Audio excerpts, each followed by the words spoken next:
All right. And I want to let y'all know this is all YouTube. This is all YouTube. YouTube sucks.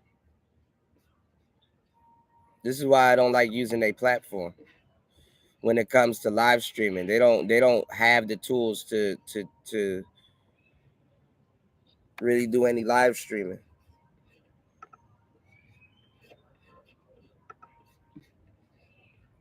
You gotta put my audience through this. Y'all hit the like button and support the show on the way in if you can.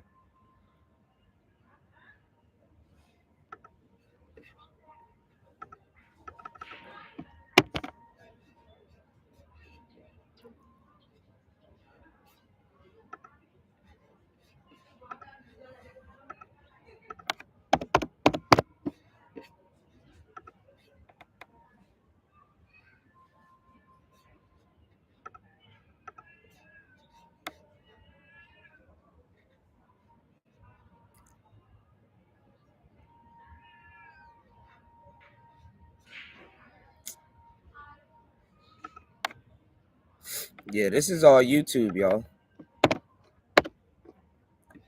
This ain't me.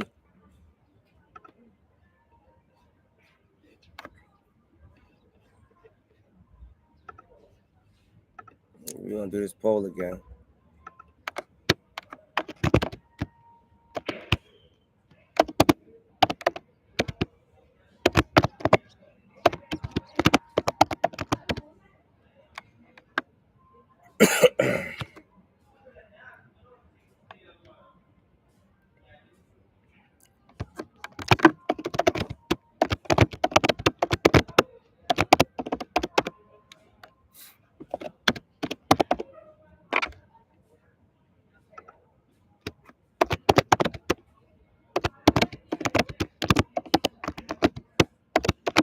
This is all YouTube.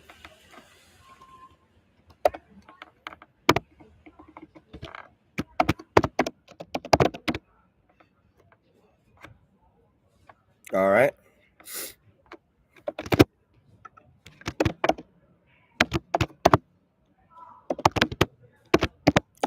Like, you guys hit the like button and support the show.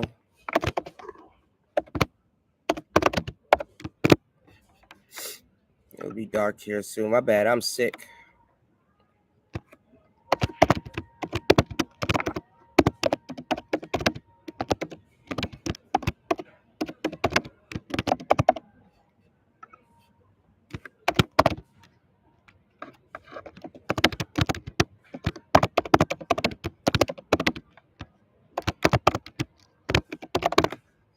Can you guys hear me now?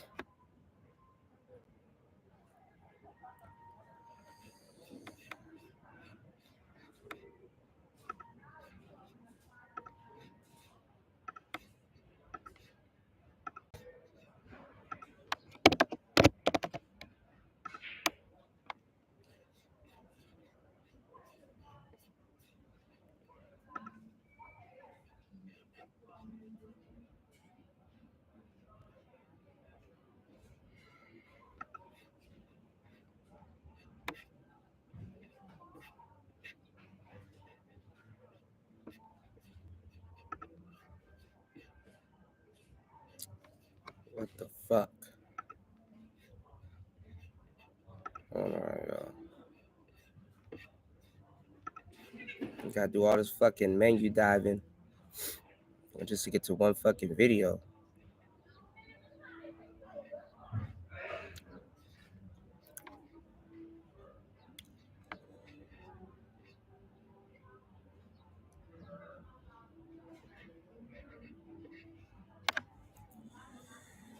Where's this damn video?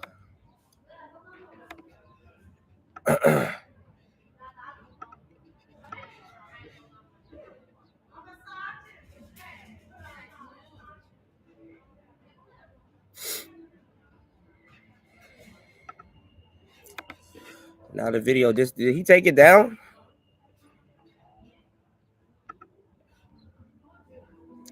And can y'all hear me? Did he take it down? Put a one in the chat if you guys can hear me.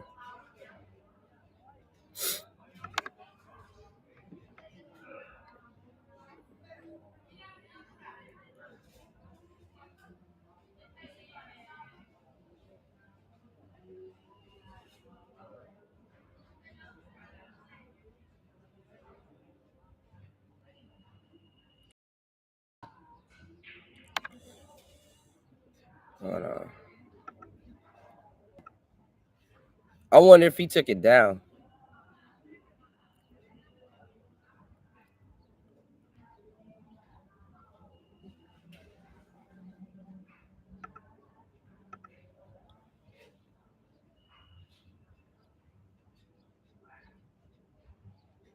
Give me 1 second, y'all.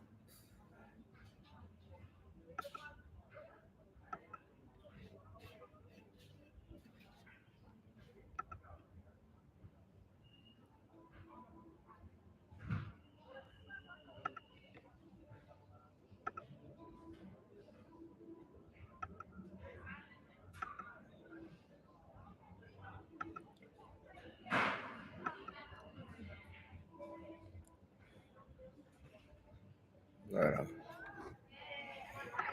Y'all come in, hit the like button. Hold on. My nose.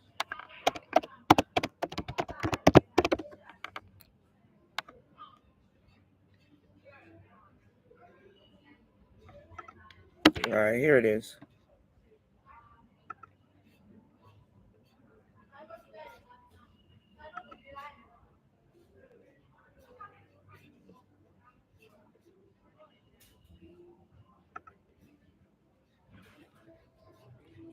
All right. Hold on. Let me share this.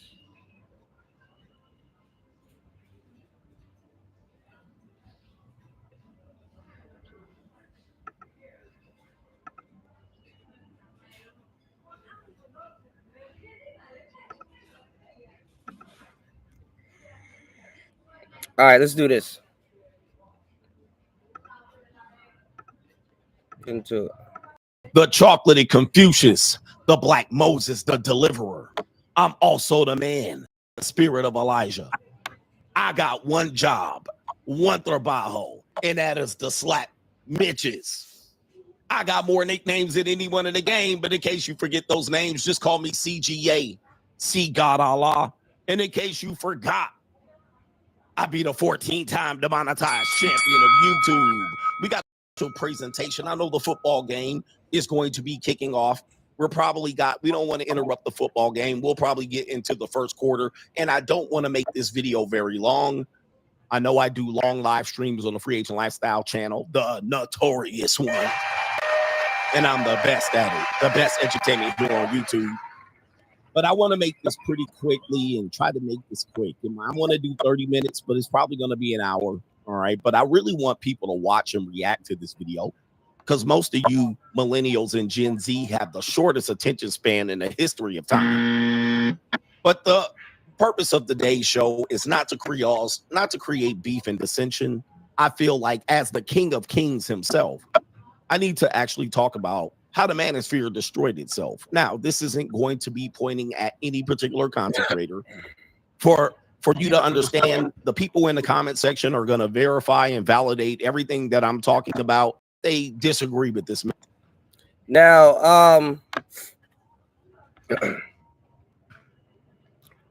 I like Coach Greg Adams. He do be stealing shit. You know, don't get it fucked up. He do be stealing shit. You know, but I think he's one of the better content creators that's in the space. I remember when he first got here. Like I said, he's still kind of somewhat new to me. I don't and haven't really watched him as much anymore. These days, if he took something, that's how I find out. You know, y'all would either send me a message or be like, yo, you know, he using sound clips and certain things that you were using and stuff. That's kind of how I realized, you know, oh, okay, you know, he kind of, you know, be taking shit, you know, recently within the past couple of years. But I like Coach Greg Adams. All of these guys, they don't know who and what they want to be nowadays. You know, I get it that, you know, presented new information, any man can change, you know, presented with new information and stuff like that. But I can't keep up with these guys. 1 minute these guys are MGTOW. 1 minute these guys are a dating coach. 1 minute these guys are, y'all hit the like button. We got 7 people in here. Hit the like button, y'all. Support the show. 1 minute these guys are MGTOW. 1 minute these guys are what's going on, Kite?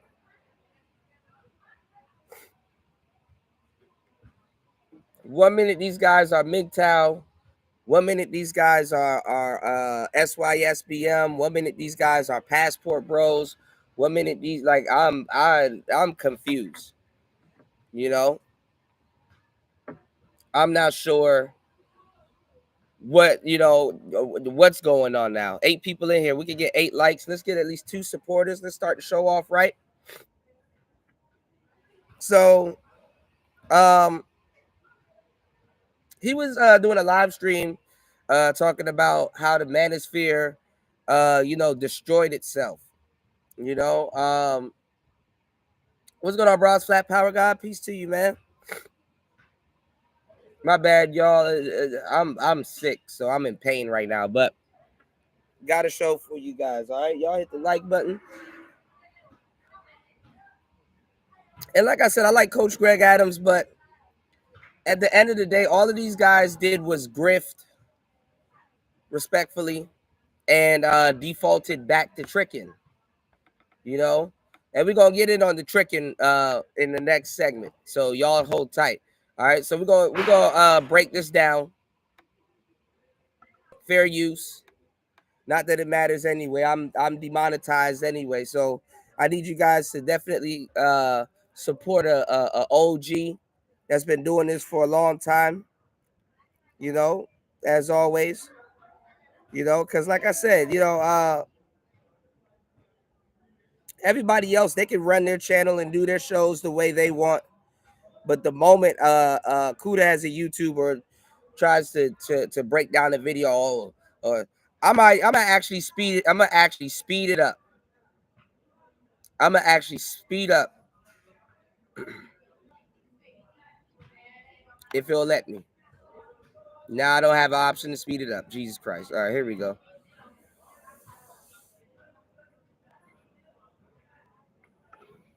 All right, so let's go. Message. Now, you don't have to agree with it, but it's the way you're going to disagree with it that's going to prove me right. It's going to prove me absolutely right. All right. Now everybody wants to do the, oh my God, the manosphere. Now everybody want to remember when I got crucified saying the same thing. Now everybody want to do, oh, the manosphere it has killed itself narratives. All right, let's go. And who else but the notorious one can deliver this message, can give you a critical critique of this space in the since 2015. All right, I've been making content. My first video that I made was in the year 2017. And of course, the content didn't take off very aggressively. And I made about 3 videos. Some of them got pretty good views, and the other 2 didn't understand how to make content, just like a lot of people today don't understand the idea of the content creator. You guys are waiting for TikTok to go away so you can laugh all the content creators back to work. Now, YouTube,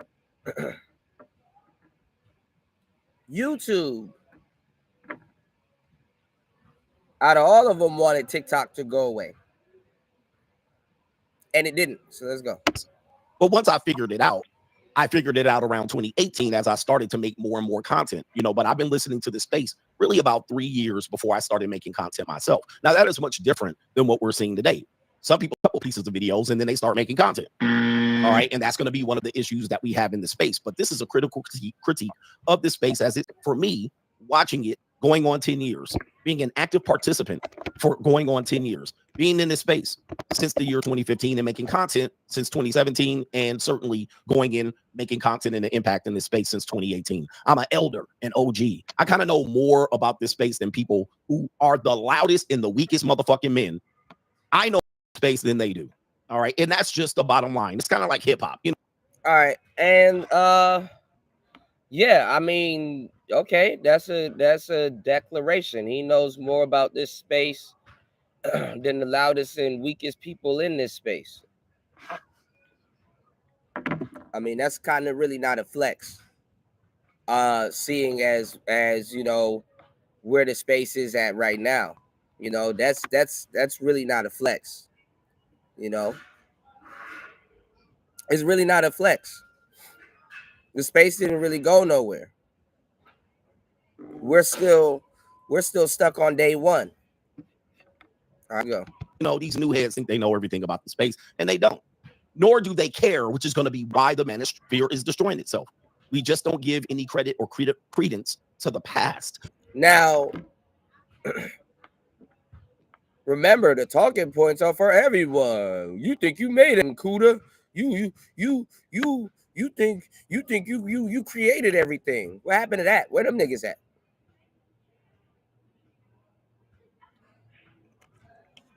You just want your credit for some shit you actually did. Where them is at?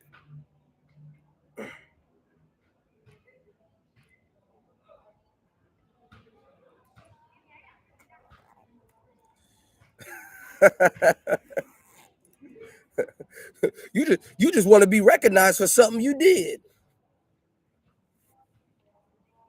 All right.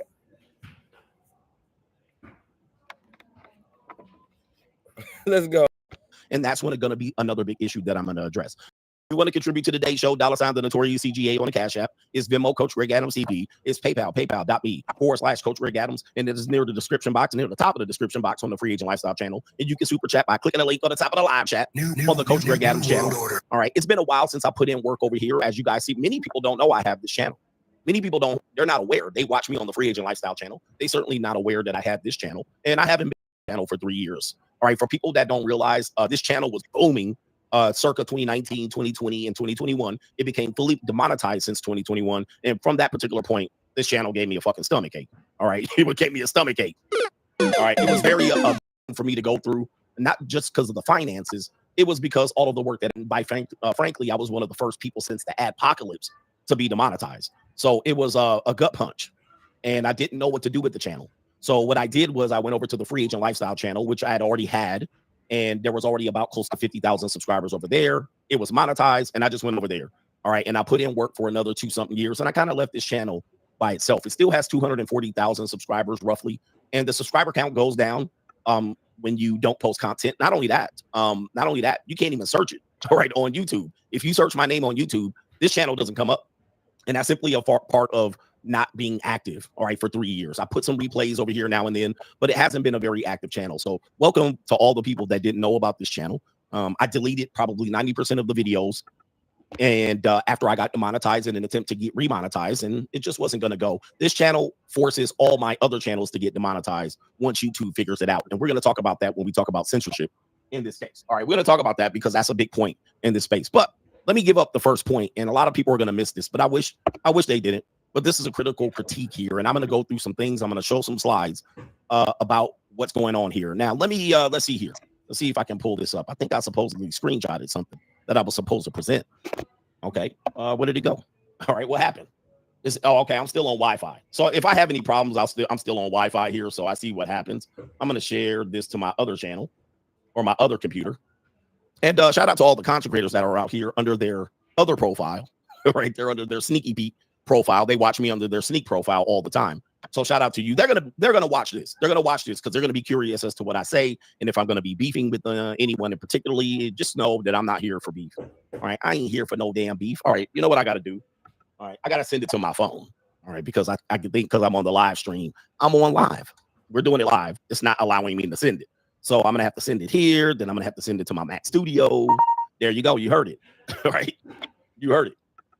All right. So now that I sent that, I can switch it off Wi-Fi. All right. It was sometimes. There's another thing, too, that a lot of people don't understand. The manosphere actually came and got a lot of its game from dating coaches. Coach Greg Adams, even though now, because everybody hates dating coaches now, for some odd weird reason, Coach Greg Adams, for some weird reason, he is a dating coach, but a lot of times they try to back away when it's convenient in the manosphere from the dating coach trope. Like they try to, okay, dating coaches aren't that popular now, so let me act like I'm a passport bro, or let me act like I'm you know what I'm saying, SYSBM. All right. So keep in mind, that's what a lot of guys do, you know. He said, no disrespect, Cuda, but I always wonder how you eat. You said your channel is dope, but don't do heavy numbers like Angry Man, Fantastic, Edward. How you making bread? No disrespect. It's all good. I mean, I need you guys to hit the like button and support the show. I I try to do my thing. I'm in a place where it's very hard to make any type of money, and then any money that you make here, it really isn't nothing because of the currency. You know what I'm saying? And I done created so much channels. I done gave y'all so much game. I'd have been copied, bitten off of, taken advantage of, all kinds of different stuff, you know. So definitely, you know, I got a bone to pick, and I've been sick, y'all. Like, you know, YouTube been fucking with my channel. You know, look at the channel now. Like, I can barely do what I want to do. I can't even regularly live stream and run my show the way I want to run it because YouTube right now, you know, for my birthday they done messed up my channel and won't fix it. You know, that's the part that's killing me. They won't even fix it. And they're holding me back now. They've been holding me back, honestly. I've been getting demonetized, and I'm literally just sitting here talking. And if I'm breaking down the video, whole time it's just me talking. I'm not even breaking down the damn video. Everybody else get they monetization. They get to do whatever they want. They get the whole debauchery shit. They get to do all kinds of stuff. I don't even be doing shit. I put out original content. You know? So definitely, I need you guys' help. Hit the like button, support the show. You know what I'm saying? Throw something on the Cash App, support me, man. Damn, you know. If I'm still dropping gems and games like that, like turn me up. God damn.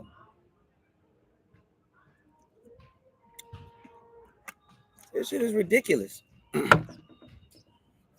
All the people that you name, they done grifted.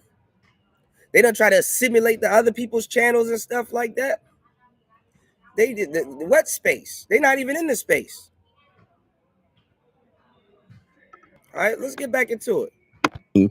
I never stream on Wi-Fi, but I stream space. after I'm not streaming, I switch it back to Wi-Fi just so I can switch files and throw files from one computer to the next. All right, so I don't never stream on Wi-Fi. I just had it on Wi-Fi. Niggas is quick in the comment section, aren't they? All right, so let me go ahead and see if I can share this particular. All right, let me open this up because people want to know and they may not know this, and some of you guys don't care, and I'm going to tell you why you don't care. It's very important. Let's pop this up. So I've seen I'm going to name content creators today, but when I name content creators, I'm not here for beef. Okay, please understand, for the people that are here, I'm not here to create beef, but I'm going to bring up content creators and shit like this. So I've seen Anthony Johnson. He is 21 Studios. He goes by the president of the Manosphere. Okay, he has a similar chart to this, and he's presented this at the 21 Studios 21 convention. But I didn't use his chart because I couldn't find it very fast. But this is from a research project. A graduate student, who I'm not going to name, has a page or a presentation, a thesis, if you will, of mapping the manosphere. And it's somewhat accurate, so we're going to give it some credibility here. And this is the anti-feminist movement. So breaking down what the manosphere is. Some people will call some things the manosphere. Some things people will call people the red pill. Some people use these terms interchangeably. And also some people will use these terms to say, no, I'm not a part of that. I'm not a part of that. But we're going to show you how people got handicapped and destroyed the manosphere by not being clear of who they were. They're not being clear of who they were. They were very deceptive in who they were. This is going to be one of the first parts. Okay. So there it is right there. This is mapping the manosphere. I've seen even a manosphere person or a red pill person even have a similar graph. But the first part is you have to understand the manosphere has almost always been known as a collective group of ideas. Okay. If you want to call it the red pill, you can call it the red pill as well. But the red pill also does go outside of the manosphere. There's people that are outside of the manosphere that use the term red pill. But the red pill has almost exclusively been saying, okay, if you're a red pill, you're also under manosphere. Okay, so here it is. At the top, you have in this circle Venn diagram, Kamala Harris would be proud of herself. You have the men's rights movement, which is the MRAs. The MRAs now they're all right. Now, listen to me, and I want y'all to listen to me clear. All right. Kite said, one thing I noticed about the space is that people use the name till they come up, then they disassociate with it. Yeah, absolutely. Absolutely. So let me let y'all know what's going on real quick. All right. I see what he's saying in this little Venn diagram thing that he got going on here, but it's cap. It's cap. So let me do this. Let me get this shit.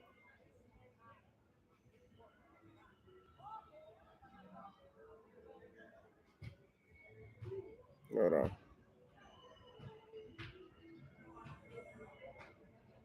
Nah, this shit don't want to work. All right. You got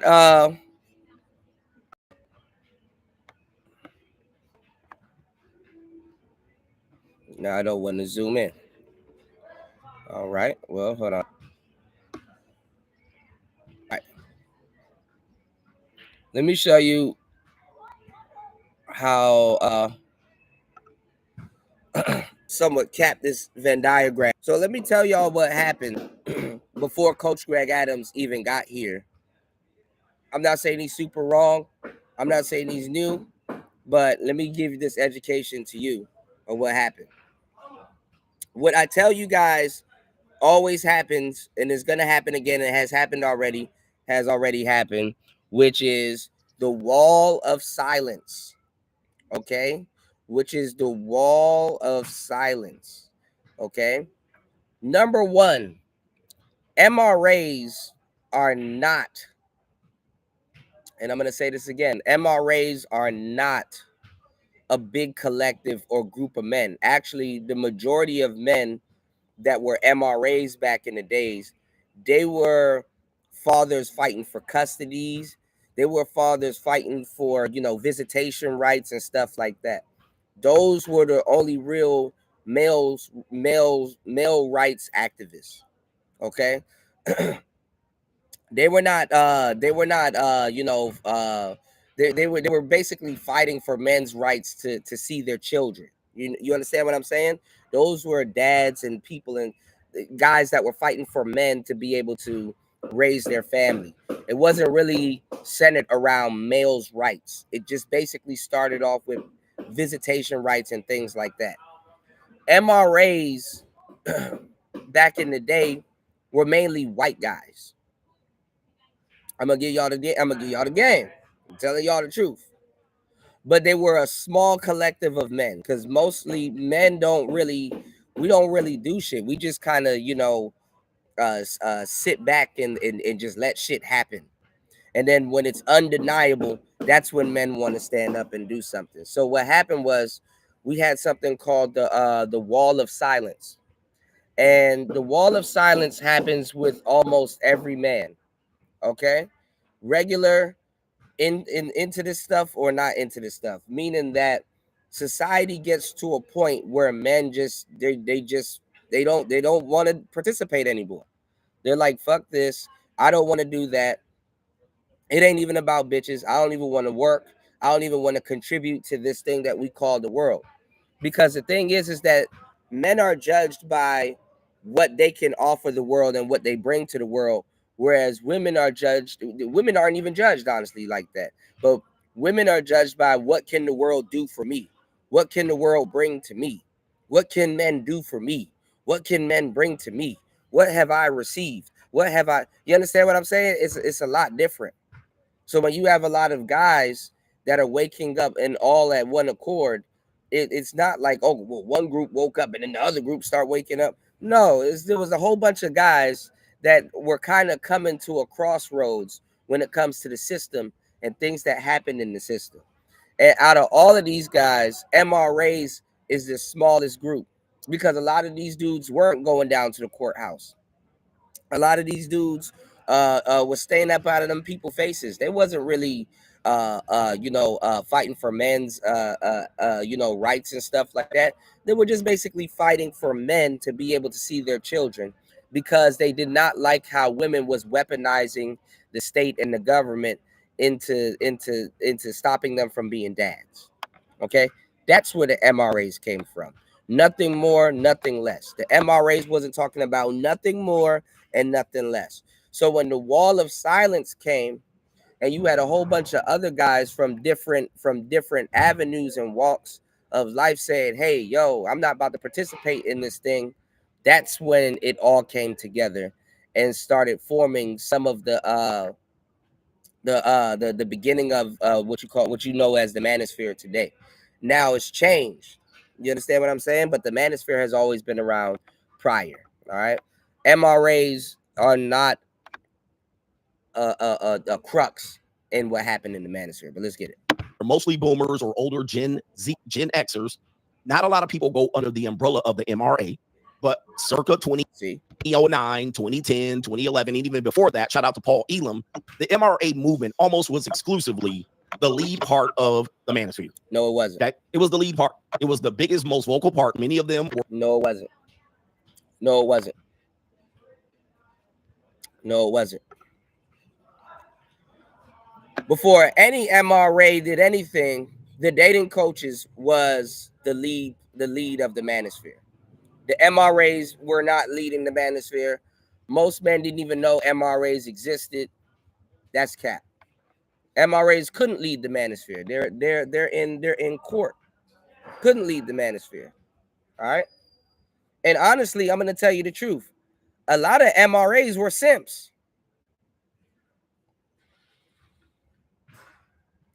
They were. A lot of MRAs were simps.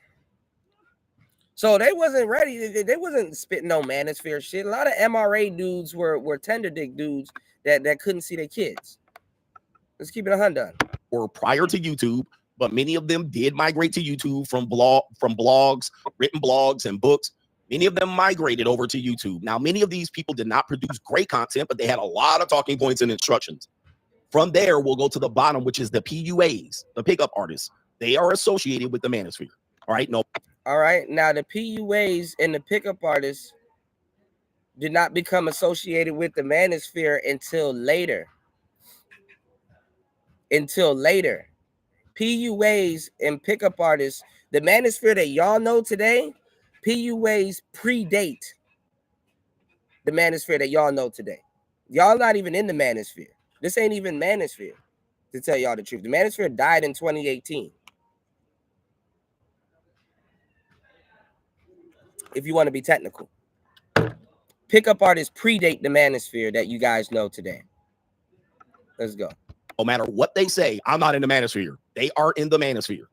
They are in the red. No, you guys put pickup artists in the manosphere because the manosphere doesn't know how to represent itself.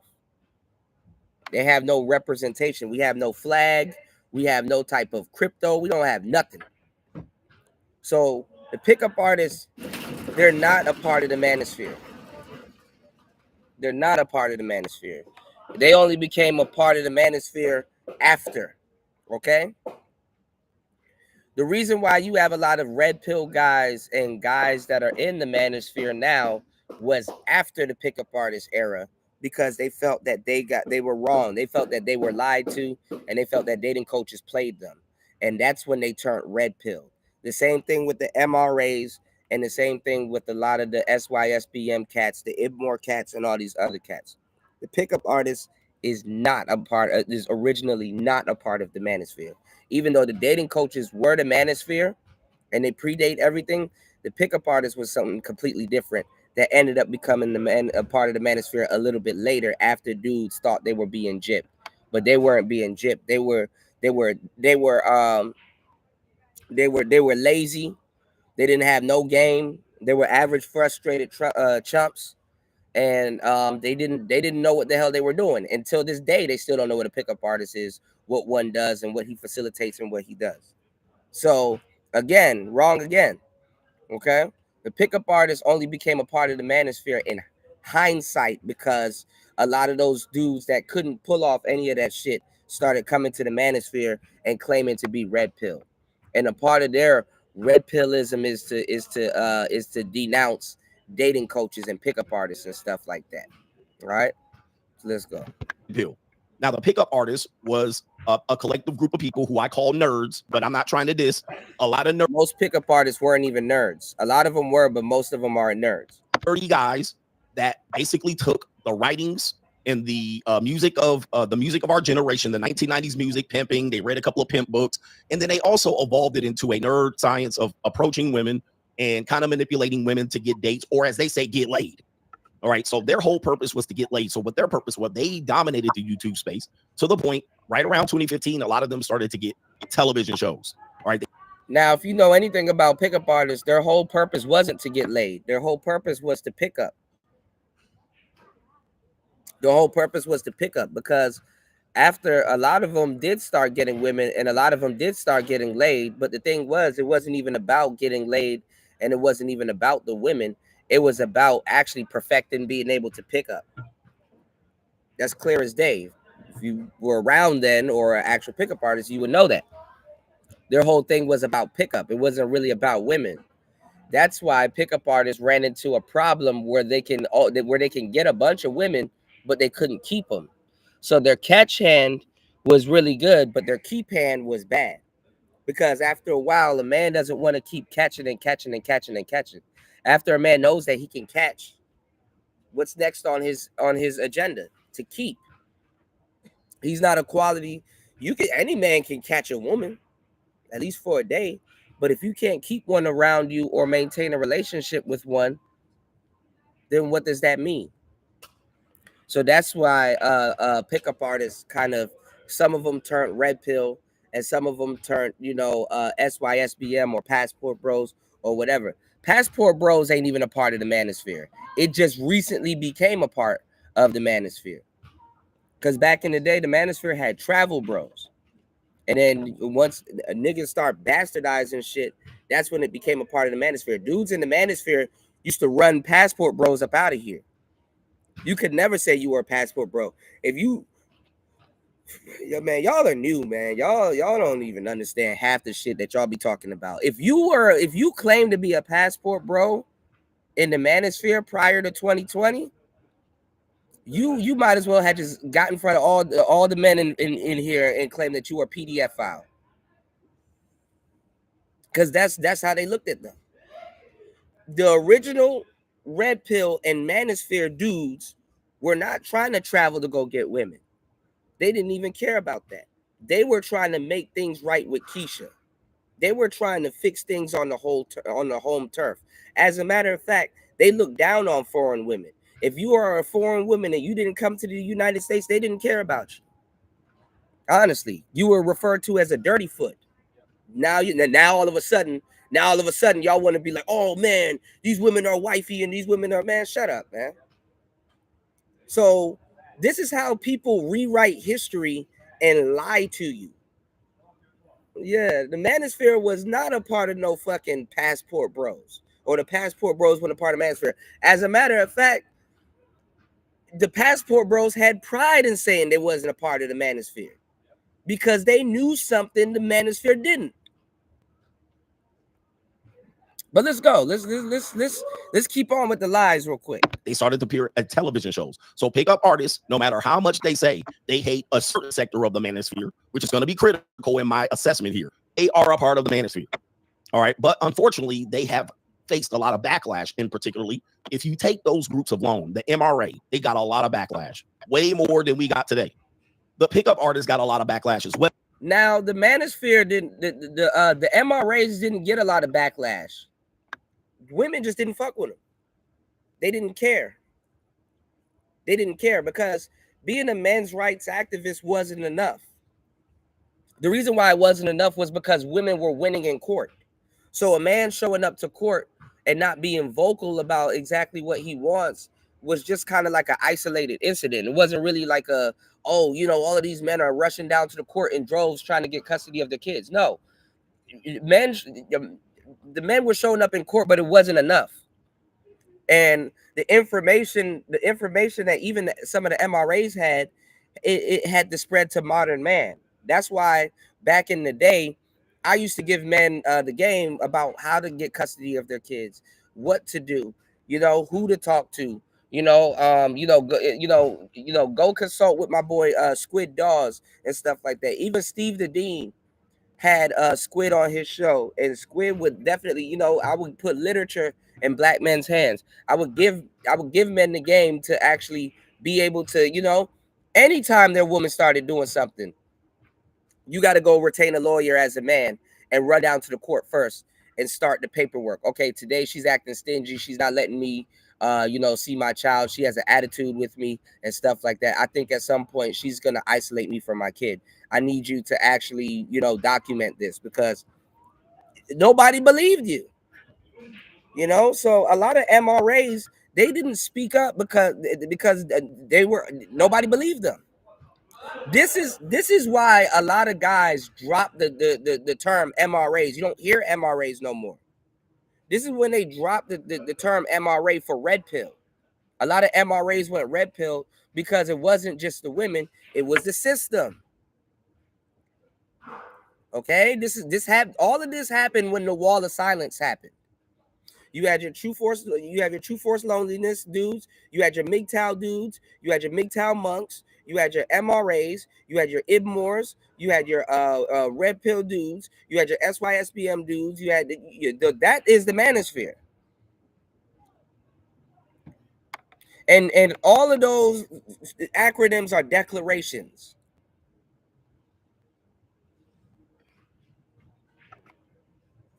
Let people tell it now. The manosphere. No, half these people ain't even from the manosphere. And I'm not gonna lie, I like Coach Greg Adams, but if you came here in 2015, you're still kind of new. You're still new.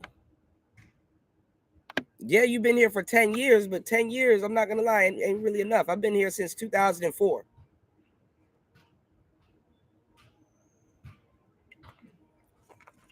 So it's not to, put my thumb in Coach Greg Adams' face about his knowledge of the space. Nah.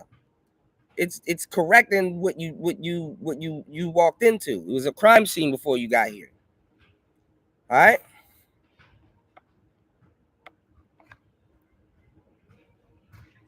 Let's go.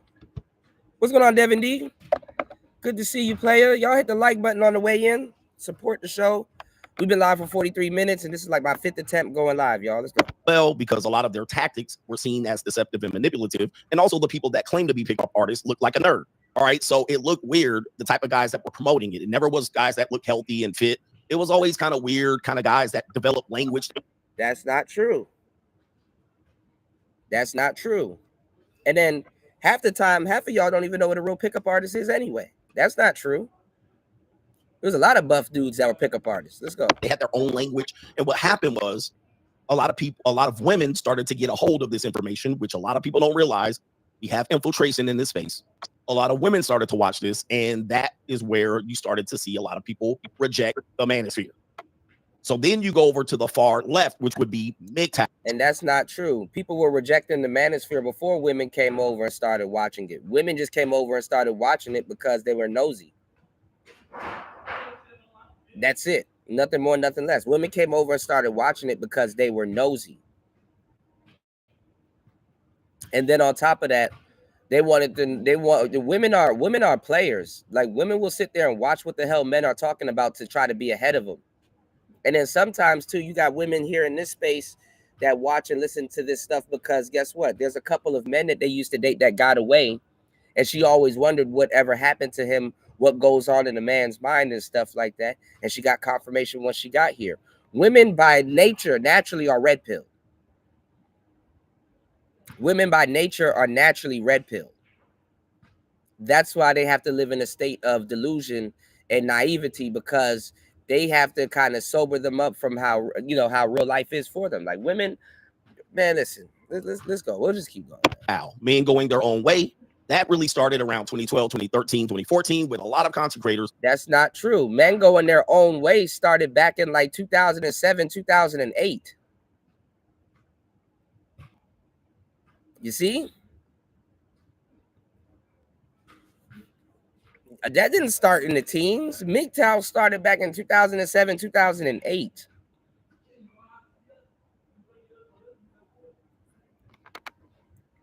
Get your dates straight. That shit started back in like 05, 04, honestly. But 2007, 2008, that's when MGTOW started. Men going their own way. Men guarding their own wallet.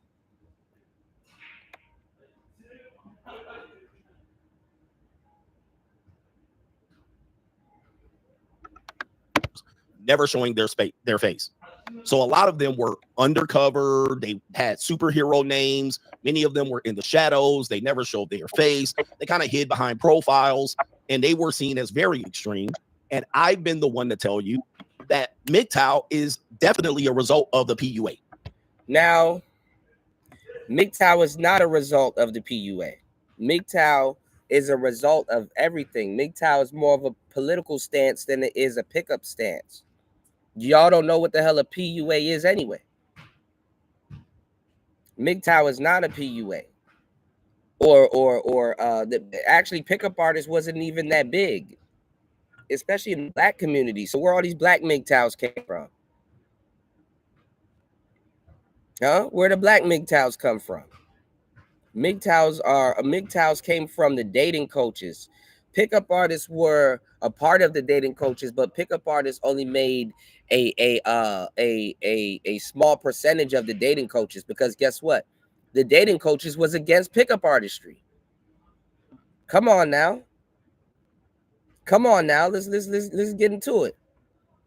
The MGTOWs, the MGTOWs, the dating coaches hated pickup artists.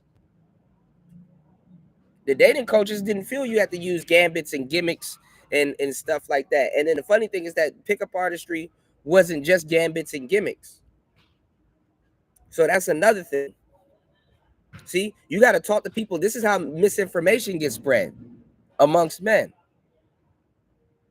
Because you got newcomers here trying to tell you a story that they didn't even soak up. Respectfully.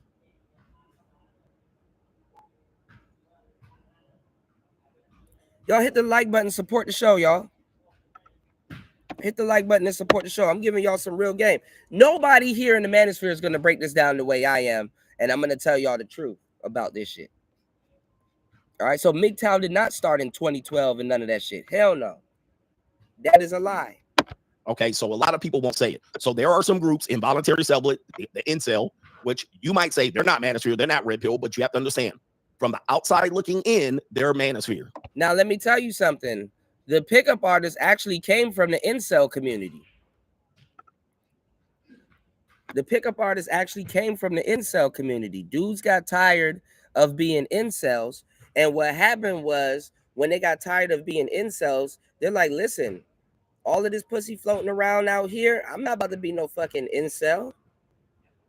Hell no. Let me go rub myself against the gridiron until I become whatever the hell I'm gonna become. But one thing I know for sure is that I'm gonna have women. So the pickup artists came more so from the incel community, obsessing over dating coaches and number crunching. That's another thing that pickup artists that the incels did. They number crunch. Okay, they number crunch. Man, shout outs to my bro. Good to see you, bro. In the building. Shout outs to Cut to the Chase. Dropping the huge $10 on the Cash App. Thank you, bro, for supporting the show. Good to see you. Yeah, man, soak up this game because nobody's going to tell the story the way I am. I've been here since 2004.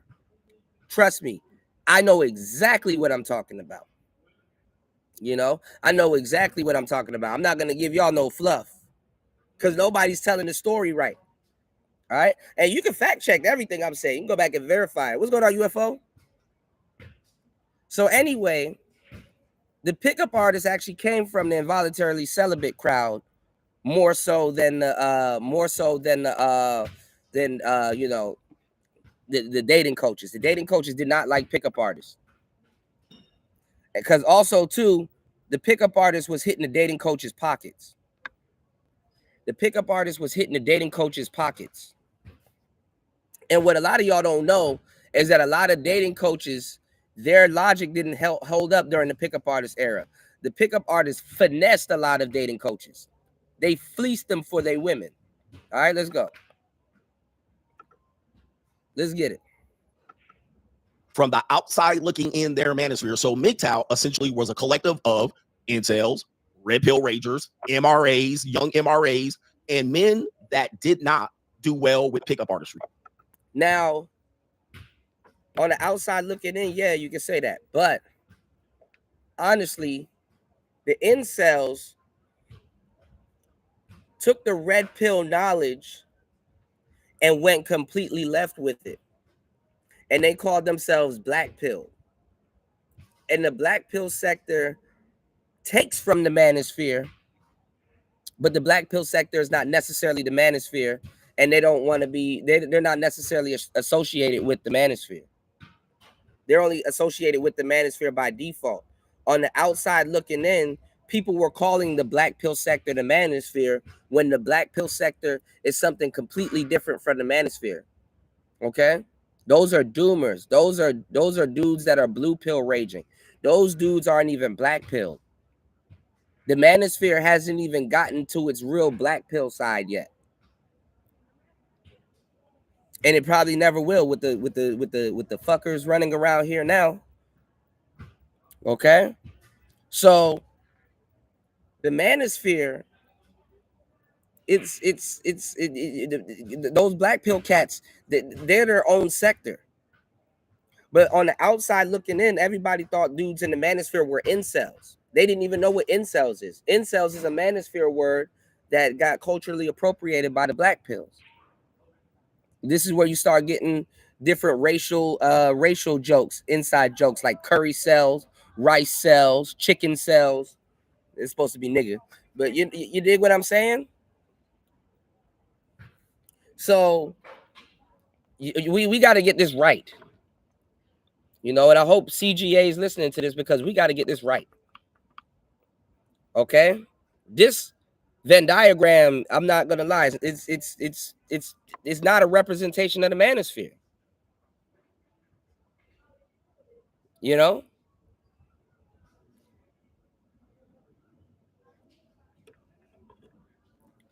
And also, feminism didn't really jumpstart the manosphere. Man, I got so much game in my pinky, it's ridiculous. Feminism didn't even start the fucking manosphere.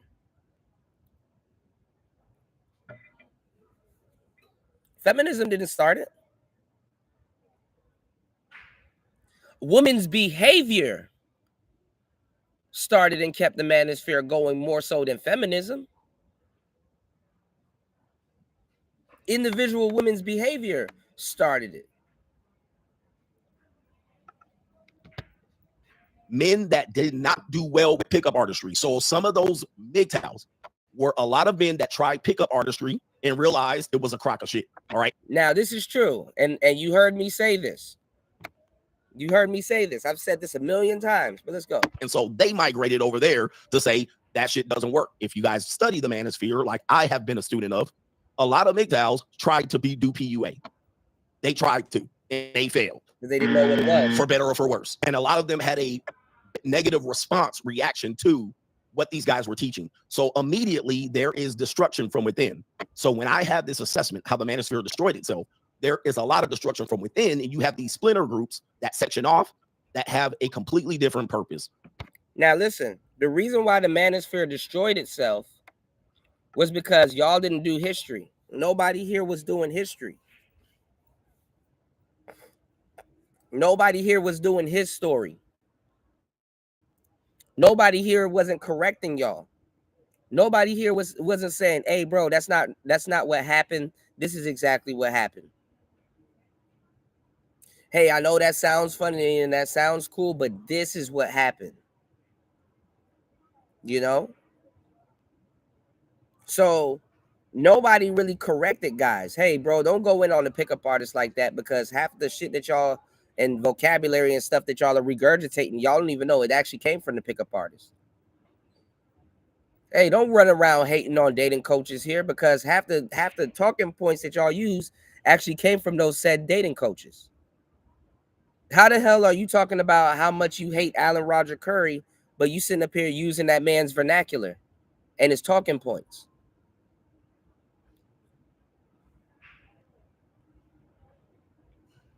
You know, like even the dudes in these spaces haven't even learned how to be respectful.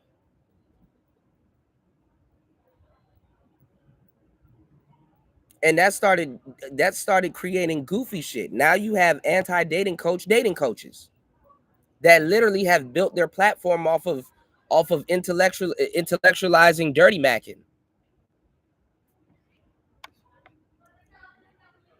And I hate to say it, coach is one of them. Respectfully. Hey man, don't listen to that guy on how to get bitches. Listen to me on how to get bitches. Hey man, that guy's a goofy. He's wrong. He don't know how to get bitches. Open up your wallet and pay for these bitches. Like you had dudes in the manosphere that didn't even listen to themselves. You had dudes in the manosphere that was literally saying, "Yo, man, you need to study crypto. You need to do this. You need to get your money up. You need to learn skills and resources. And then once you get the skills and resources, you know what you need to do? Take all of that power that you accumulated and put it in the hands of put it in the glittery hands of a prostitute." These niggas was selling you off and telling you to go get with prostitutes. And not one man, other than myself, and I got ridiculed and thrown under the bus from it, not one man said, "Hey, bro, why would you throw your life away for a prostitute?" And then openly talk about it on the internet. Like if you a GOL, right? And you know what I'm saying? You like, yeah, you know, sometimes I sneak off and go on missions or go on the blade, go get me a little baddie, go do my thing, and then go on about my business and stuff like that. All right, cool. But to get on the internet and brag about it, come on now. CGA needs to transition into giving dating and relationship advice to older men before it's too late. He's gonna end up being the old guy in the club to be alpha among the 20-year-olds, right? Honestly, a lot of the dating coaches should have transitioned into giving relationship advice, because fuck dating. Dating ain't shit. Dating ain't shit. Dating is subjective, man. The real game is in relationships. And you're right. You don't want to be that old nigga in the club with the skinny jeans on and shit. But you in the club with high blood pressure. You know what I'm saying? Bitches say, "Hey, taste my daiquiri." And he's like, "I can't. My sugar level, baby. My sugar, my sugar levels." MRAs, these are people that were in their second marriage or they got screwed after their first marriage. A lot of them are older. MGTOWs at the time tended to be younger men who never married. And so they saw the MRAs and they listened to the MRAs and they gave them a reason to never get married. They also tried pickup artistry and it didn't work. So they migrated to MGTOW. What happened then is you have a group of... And let me tell y'all something. When MGTOWs first came out, dudes were calling them gay. Y'all want to tell the whole truth or we gonna lie? Dudes were calling them gay. That turned around and turned into MGTOWs. Dudes were calling MGTOWs gay. Where you going? What do you mean your own way? That sounds gay. That sounds like a boys' club. This is not lie. UFO, you know I'm telling the truth. Y'all hit the like button and support the show. Let's not lie. They were calling MGTOWs gay. MGTOWs had to spend a good 5 years proving that they're not gay. Men had to sit around and explain, bro, it doesn't mean nothing. Y'all are doing too much. It just means that I'm going my own way. It just means that we hit the wall of silence and I'm going to go do my own thing. MGTOWs were called gay by these same people that's running around calling themselves MGTOWs right now.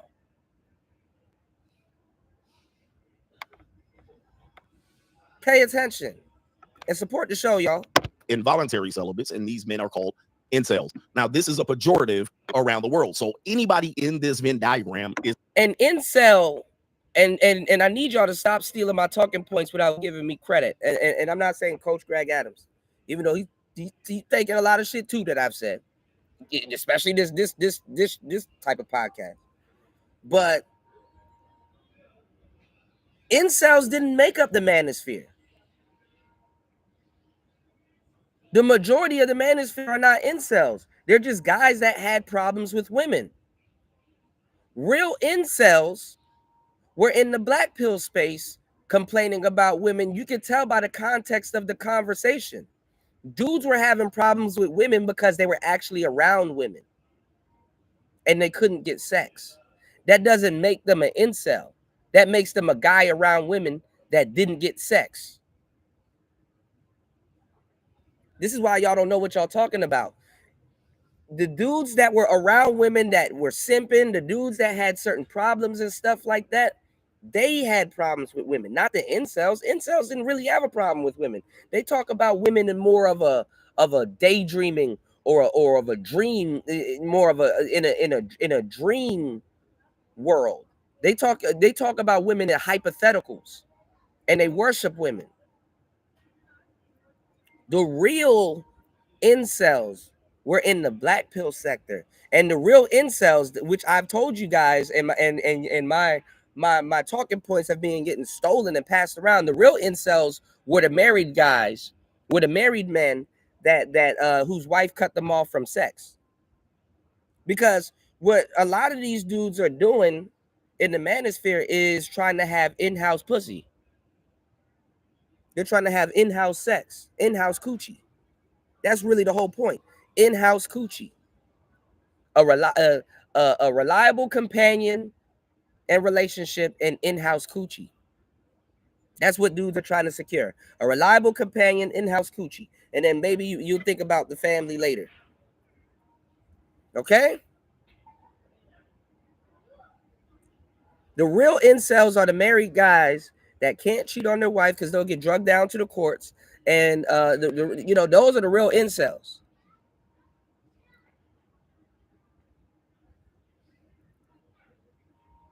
And then now you have you could go buy pussy. So what's the problem now? So don't let them lie to you. These dudes are running around here calling MGTOW people gay and PDF files. You said MGTOW hybrid made being MGTOW cool as a black man before changing his name to Lord Hybrid. CGA stole a lot of his concepts. Yeah, man. These dudes, especially if you came in here 2015, you're not original. A lot of these dudes stole from Thugtician because a lot of these dudes had faces. Don't make it think that the manosphere was full of avatars. A lot of these dudes stole from Thugtician.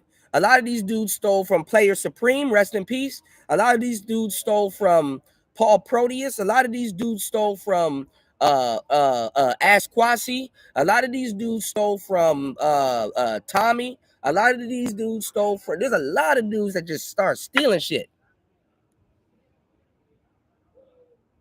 Really, I'm not lying to you. You just had to be there. All right, let's get it. Is liable to be labeled an incel. Okay. And a lot of these people that didn't like the manosphere, they start they used to call everybody over here incels.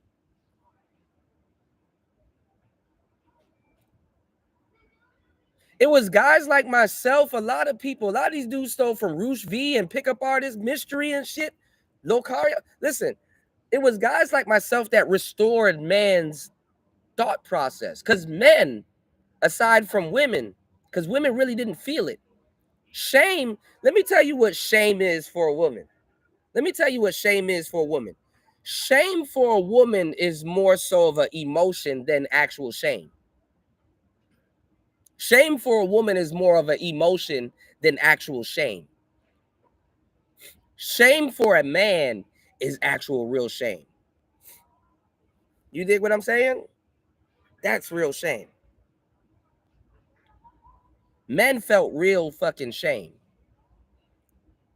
You know, damn, it's Christmas time. I can't provide. Damn, I'm feeling fucked up. Let me go rob this bank. Damn, I got a kid on the way. I've been in the streets my whole life. I really can't get myself together. The men feel shame. You know what actually comes after shame? Action.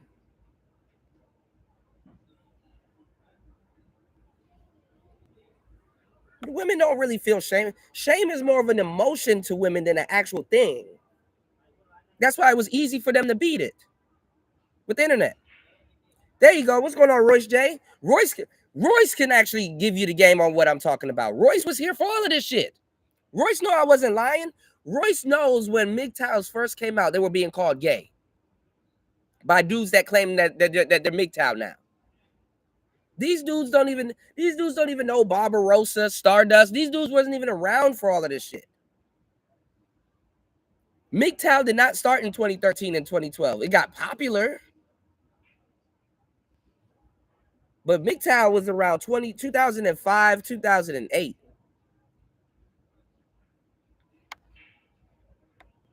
Thank you, Devin D. Yeah, man. Y'all support the show. Hit the Cash App. If I'm telling the truth, let me know. Let me know. Royce J said they stole from Devin the Comic as well. I remember Devin the Comic. Yeah. They stole from Esoteric Sage also. Yeah, man. You know who was around too a long time? Immortal Minds. They stole from him too. Like, if you're associated with any of this shit on this screen, you're at some particular point liable to be labeled an incel. Why? Because it's a pejorative. It's the easy to attack. These men want relationships. They can't get it. Prior to the incel title, they were called True Force. An incel is a dating word.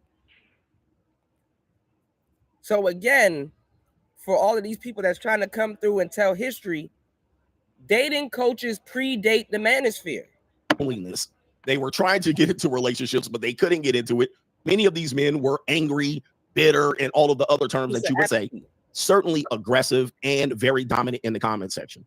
The MGTOWs, very dominant in the comment section. PUAs, not so much, but they had their own tactics to support. PUAs tended to use a lot of shaming language. All right, you can't get pussy, you can't get hoes, you ain't got game. They tended to focus.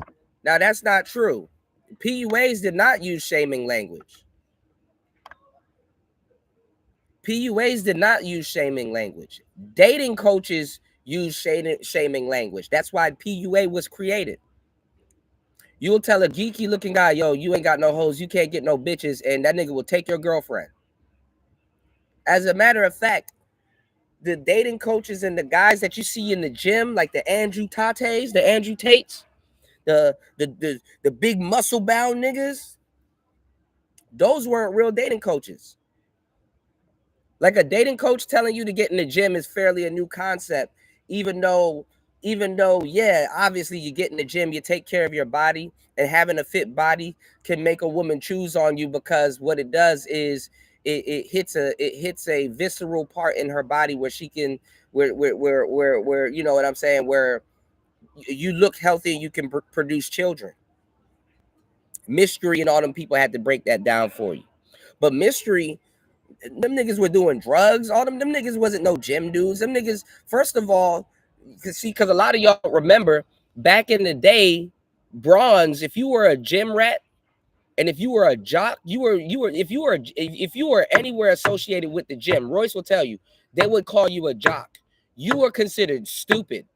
Them big muscle bound niggas, you were considered stupid. Also, too, what's a big fucking lie is the alpha male concept. Oh, yeah, I ain't letting y'all go. The alpha male concept. Niggas wasn't running around here calling themselves alpha males. Pickup artists were okay being sigmas, alphas, and betas, and will still take your bitch. As a matter of fact, there's a term for the pickup artist called AMOG. And AMOG, and you man, listen, y'all don't know this shit. Y'all don't know what y'all talking about. The term was called AMOG. What is AMOGing? Alpha male of group.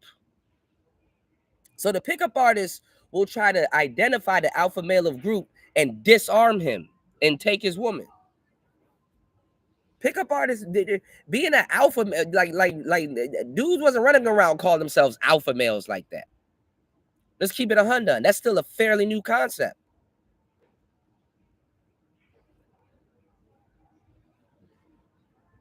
So y'all can't lie on the pickup artists. Alpha male meant you were a dumbass back in the day. Alpha male meant that you were a big grotesque weightlifting meathead jock. Pause. That didn't know what the fuck he was doing or talking about, and getting his women finesse. Just how if you were a blonde woman, you were associated with being dumb, is the same way as the alpha males. Like you were considered dumb, and you would get disarmed by the pickup artists. You said if we're gonna be honest, Coach Greg Adams' setup keeps looking more and more like AM setup over time. Yeah, and Kevin Samuels. And shout outs to Angry Man. I remember when I was helping Angry Man with his new setup. All of that's on this channel, Player Talk Radio. Yeah, there were gym cells. Yeah. Muscle cells, gym max cells. Y'all hit the Cash App. Thank you, Devin. Hit the Cash App, y'all. Support the show. Let's keep going. The more y'all support, the more game I'm gonna drop. Yeah, Alpha Male didn't come around till about 2017, 2018. Absolutely. Absolutely. We'll give it a head start, Royce. And in 2016. These people are new here. The PUAs.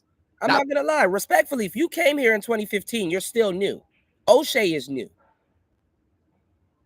All of these guys are new. Let's go. On the men outside of the bubble, the PUAs focus their content to the men inside this Venn diagram. So if any man in the... No, they didn't. That's another lie. That's another lie. As a matter of fact, pickup artists were going after men that were like them and rich men. This is why they used to do seminars, and this is why they started companies and stuff like that, like Love Systems and RSD and all of that stuff. The pickup artists did not go after those type of men. If you were an average, frustrated chump, the pickup artists didn't even go after anybody. The dating coaches actually went after people. Pickup artists, they were sought out. You had to seek them out. And half of you dudes turned red pill because he didn't go outside. Mr. Lucario would write a book saying how to get laid by 50 women in one night, and your goofy ass would go buy the fucking book thinking that you were going to get 50 women within a day, and you didn't even know how to get one. Didn't even read the book, don't know what the hell the man was talking about, and got mad at him and turned into a MGTOW. Oh, all these dating coaches lie. Because there was a big part of the manosphere that were anti-dating coach. And them goofballs didn't know that they got their game from the dating coaches. This Venn diagram did not subscribe to the PUAs. Those men continued to attack the men inside this bubble. The PUAs would essentially go after the MGTOW, and then the incels, and then the MRAs. All right, Bro, PUAs didn't give a fuck about no fucking MGTOW. What are you talking about? And most pickup artists weren't even on the internet. PUAs didn't give a fuck about no fucking MGTOW. Why would a PUA go after a MGTOW? Now, a PUA will say, well, yeah, you got to get your game up. And guess what? Just as y'all got mad at game dudes by saying, yo, you got to step your game up, y'all got mad at the nerdy looking dudes that got women for telling y'all the same thing. Oh, how did he get Jessica Love Hewitt? Because he gamed her. He did pickup. So instead of some knuckle dragging nigga telling you got to step your game up, y'all felt offended by a geeky dude telling you the same thing. What's going on, War Master? Good to see you, bro. I hope all is well. Be careful out there in this winter. Also, man, shout outs to my truck drivers in the building, man. I need y'all to be careful driving in this inclement weather, man. Snowing in Texas and shit like that. In all kinds of places in the north.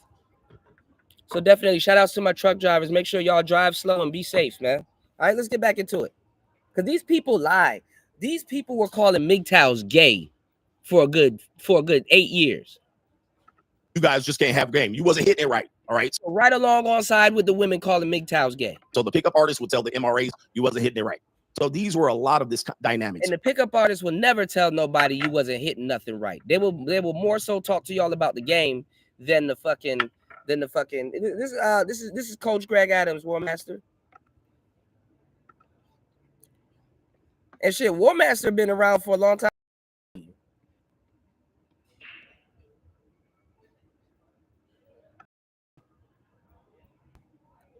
And look, this is no beef with Coach Greg Adams. Like I can't beef with him. Like you know, I don't got no problems with Coach Greg Adams, but he be stealing shit too. And there's a lot of guys just like that that's around here stealing shit. Or at least repeating what they heard. What's in the middle? We don't care about what's in the middle of the Venn diagram. All right, because that's their own input. But within this as well, you have the Black Manosphere. You have a lot of offshoots. But the Black Manosphere goes in and around the diagram as well, with many of them qualifying for one of these spaces. So if you were Black Manosphere, you could be an incel guy. You could be a guy that was a lame, as they call it, an educated lame. You couldn't get the hot chicks. You were there within the Black Manosphere on the incel side. You might have been a Black Manosphere guy that got divorced. You were on the MRI side. You were closer there. You might have been a guy that, went your own way and so forth and so on. And you might be a game guy. I got the mouthpiece. I game. In the Black Manosphere, you can still exist in this bubble. So I had to talk about the organization, if you will, of how the outside and even in the inside would diagram what the Manosphere is. Now, unfortunately, most people don't know about that. Most people have no clue that that's how it's been around and how long it's been around. Even content creators, which is going to be a problem. Now, I'm way over time. Right? I'm way over time. Speed this up. I just had to do that. I got to speed this up because kickoff is. Shout outs to. Come on, fighter. I'm trying to be serious, bro. Stop playing, bro. Shout outs to fighter. Knuckle Dragon, bro. I know that shit is funny, man. Y'all hit the like button on the way and support the show. I'm gonna give y'all the real game, bro. These dudes be trying to rewrite history, man. You said shout outs. What's going on, Shannon B? You said what's going on, D? Shout outs to everybody here. Y'all get the likes up. We got 24 people in here. Let's get the likes up. Y'all support the show. Shout outs to how Coach Greg Adams for redoing Ty City and Ramil's content. Oh man. So see, y'all are saying Coach Greg Adams is stealing shit too. Let's get the likes up, y'all. We got 13 likes, man. Support the show, y'all. All right, let's go to the poll. We got 25 people in here. Y'all hit the poll. It's not gonna tell on y'all. All right.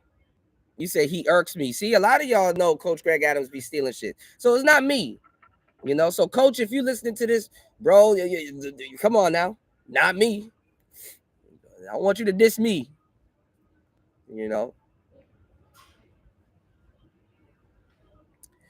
Now,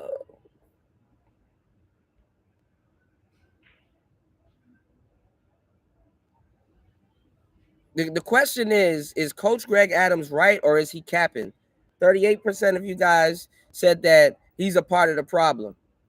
38, and it's a unanimous tie, says that no, he's telling the truth.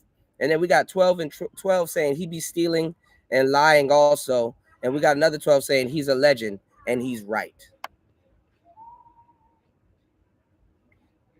Yo, that's funny as hell. You say he doesn't want to be black.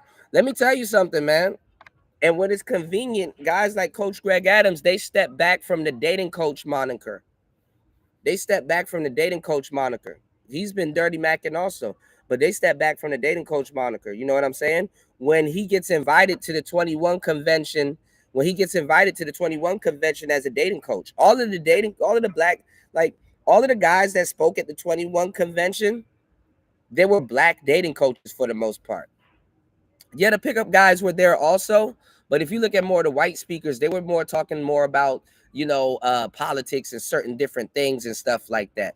But the red man, and he was the only one that wasn't even a red man. The red man group, they were all dating coaches. You know what I'm saying? Because white boys kind of have an affinity with dating coaches. This is why the mouthpiece is big in the black manosphere, not necessarily in the white manosphere. So, or the greater manosphere. So let me tell you something. Coach Greg Adams, Donovan Sharp, Alan Roger Curry, and I think even Ron Wills and another guy that I'm forgetting. They only get invited around the 21 convention to just talk about dating, you know? Because unfortunately, some of them get looked at as knuckle dragging niggas also, you know? NDS, knuckle dragging niggas. NDN, my bad. Right now. So let's talk about the censorship. The censorship get destroyed. Many people will say the outside world destroyed the manosphere, not from within. It was outside. I beg to differ. I think it was a collective effort. But let me just say this. Got destroyed because we were just letting anybody in. We were letting just anybody in. And we were outside with it. So anybody could just openly plagiarize and nobody said nothing. Yeah, AMS. Yeah. Right? Everybody, they started plagiarizing us. The manosphere fucked up by not stopping people that was plagiarizing the space also. These guys were plagiarizing the space. And then the crazy part is that it looks legit now because these guys got full platforms and they built their platforms off of plagiarism. See, if I'm going to plagiarize somebody,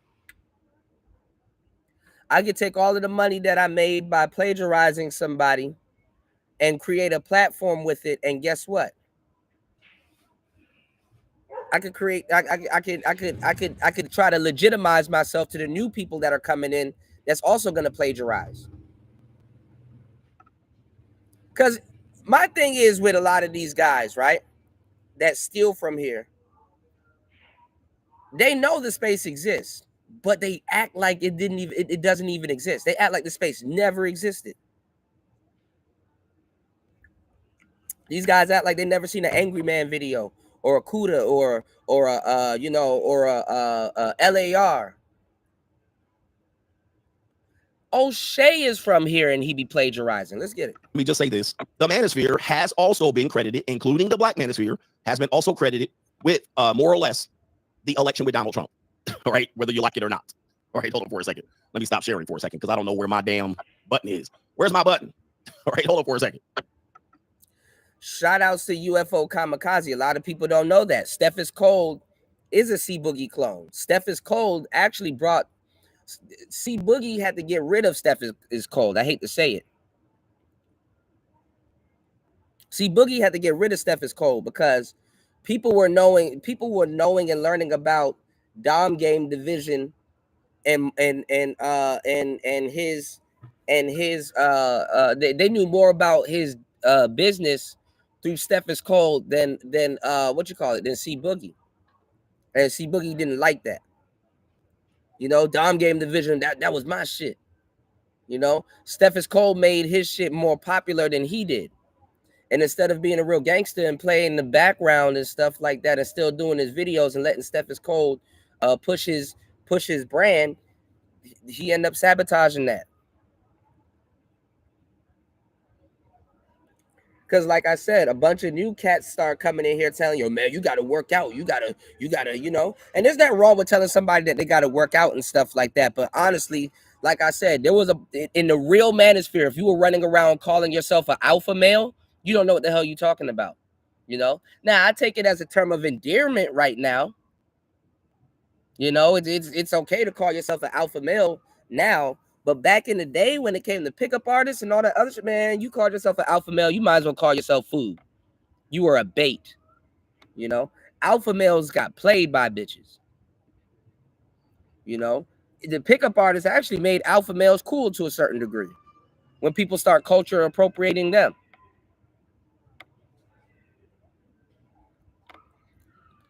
YouTube demonetized MGTOW channels. Absolutely.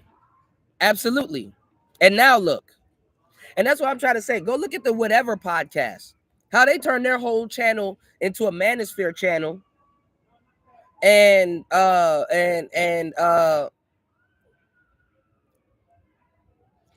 they never get demonetized. So you can demonetize Fresh and Fit all day, but you can't demonetize the Whatever podcast.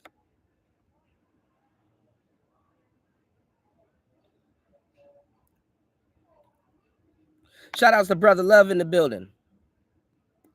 You said listen to the way he talks to his audience. I believe his audience is majority black. No, I think Coach Greg Adams ended up getting like the suburb audience. That's how you got to get. That's what you got to get to be big in the manosphere. Like the JD Blacks, the Darius M's. A lot of these people have the suburb audience. People of all walks listen to them. You know, and their books and their business is more friendly. It's not dedicated to the black manosphere, because you got white people that love Coach Greg Adams and invite them to their shows and stuff like that. So like I said, and Pearl and a lot of people and stuff like that. So what I'm saying is that he's more broad to the urban crowd than just black manosphere. See, when you put the word black in front of something, people feel like they're excluded, even though they're over here. You know. Shout outs to War Master in the building.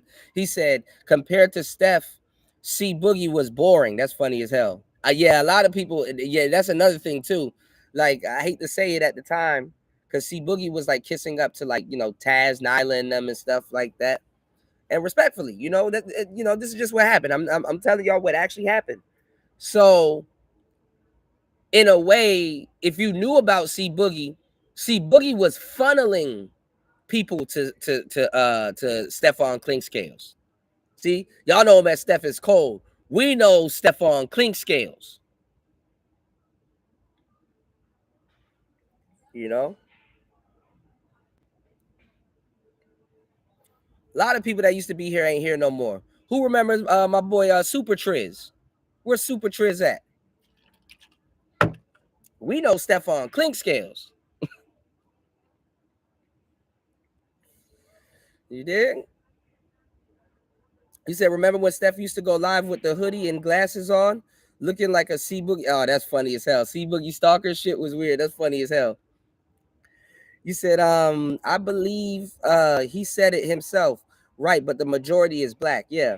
You said Coach Greg's majority are white, Latino, and middle-class blacks. Hardly no urban people. Yeah.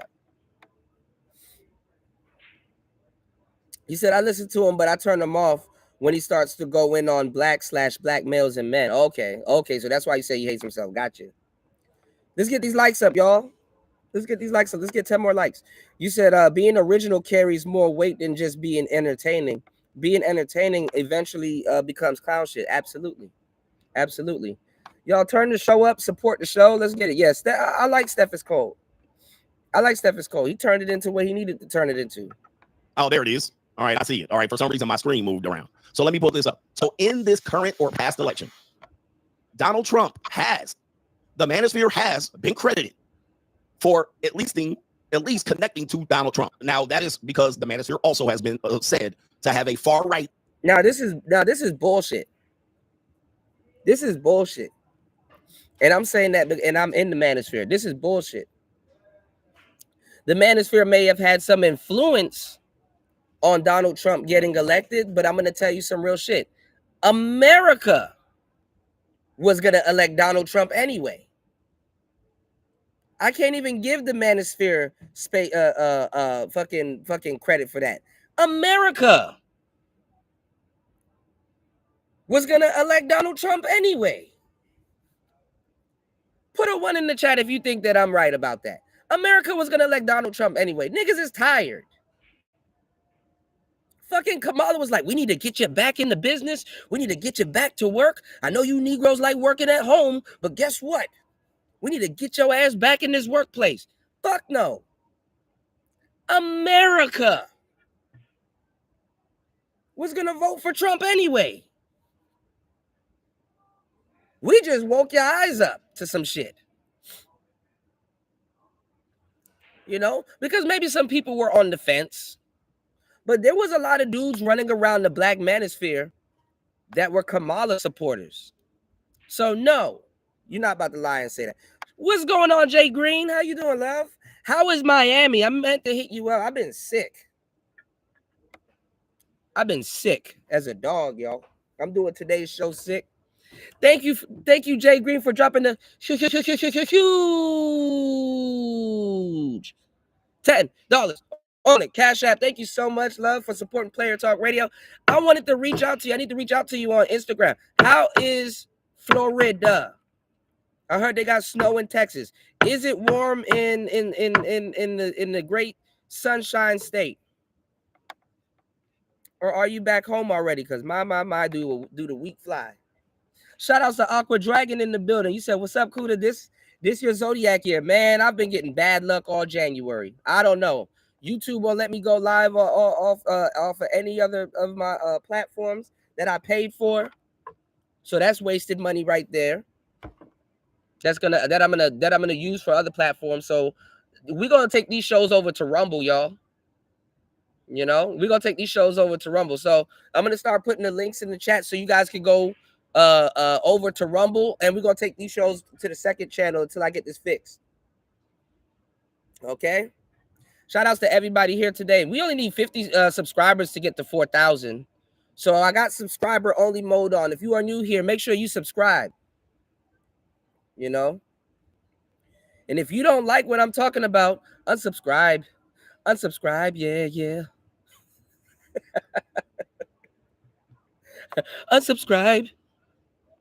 Unsubscribe, yeah. Shit. Yeah, America elected Donald Trump by a landslide. We sat here and covered it all. And then the funny thing is that like with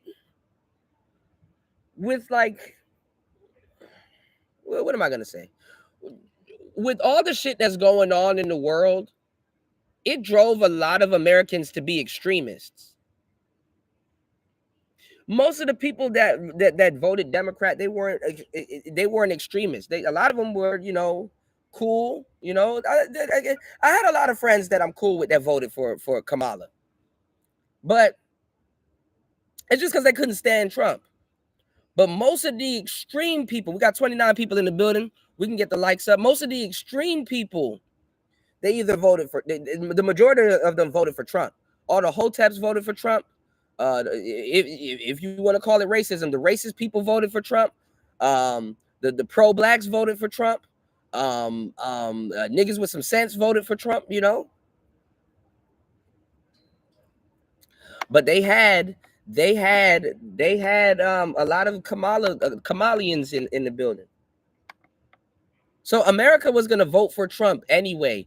They just need somebody to blame. They need something to chew on. White women voted for Trump. Spanish, Latino women voted for Trump.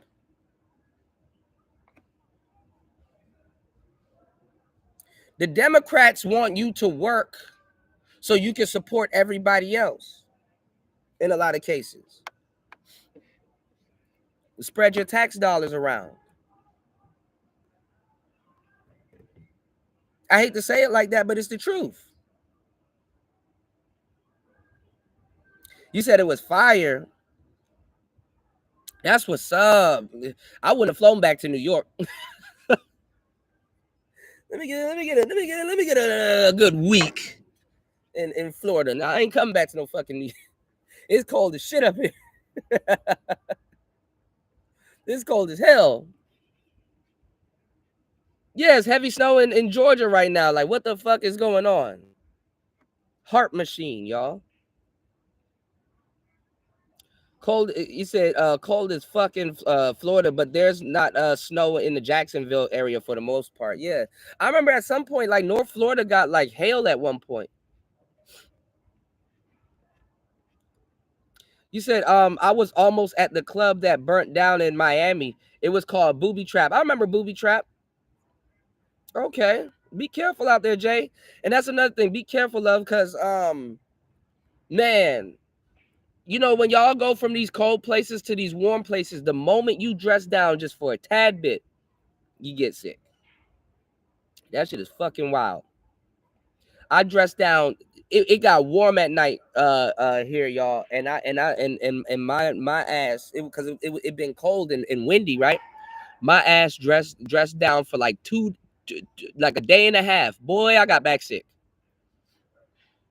Y'all should yeah, y'all wouldn't have been able to recognize my voice like like less than a day ago. My voice was fucked up. You know.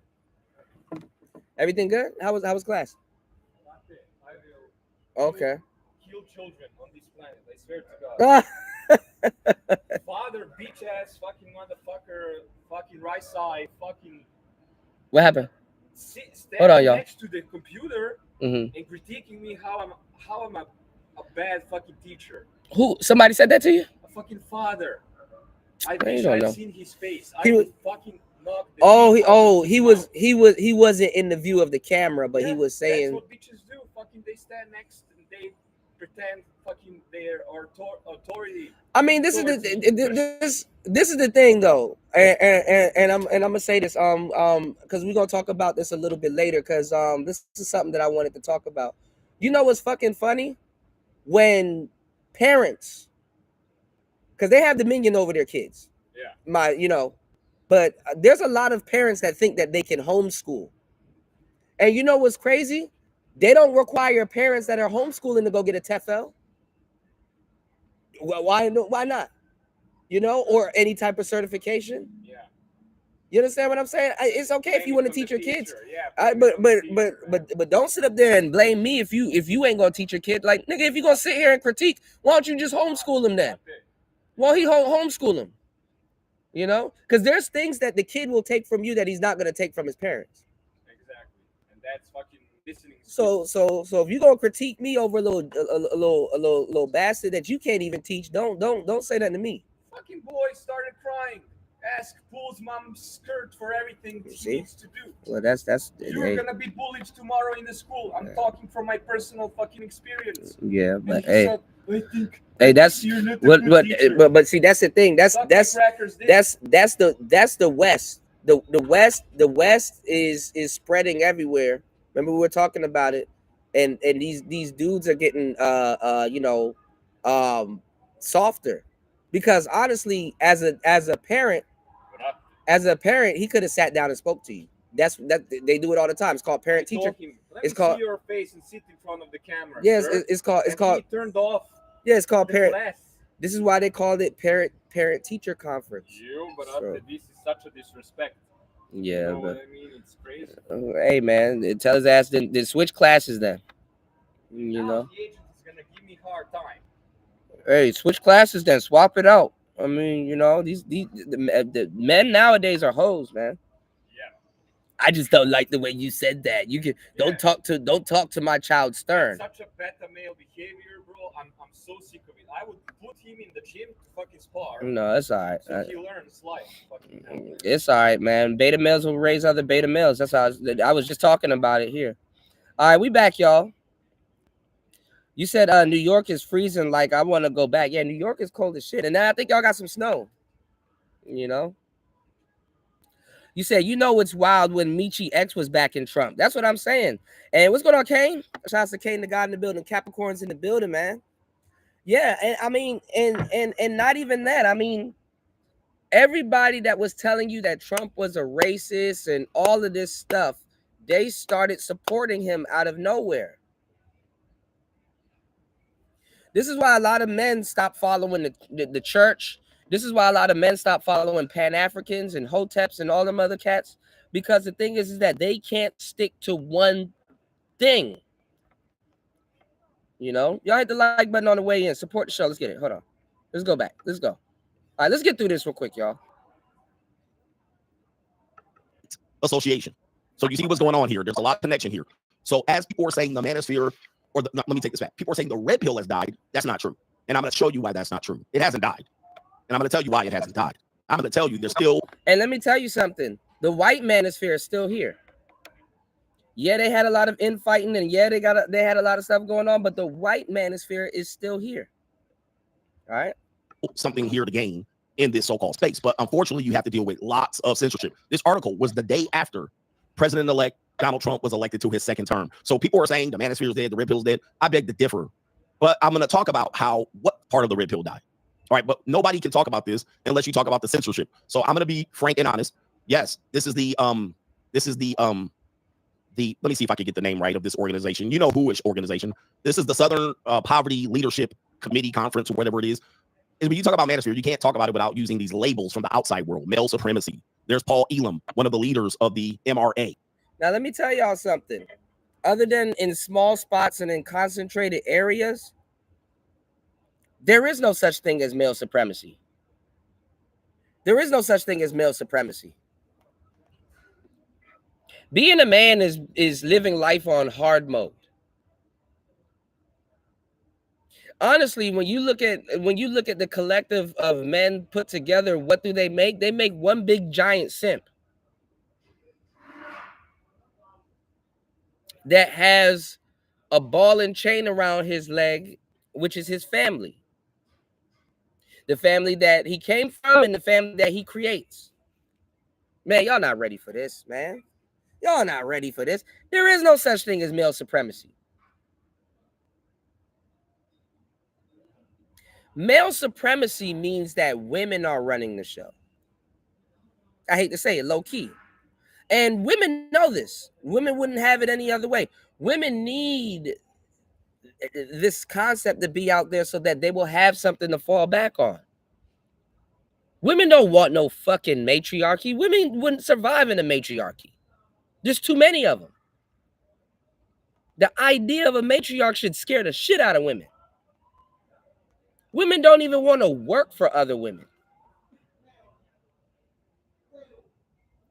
much less get along.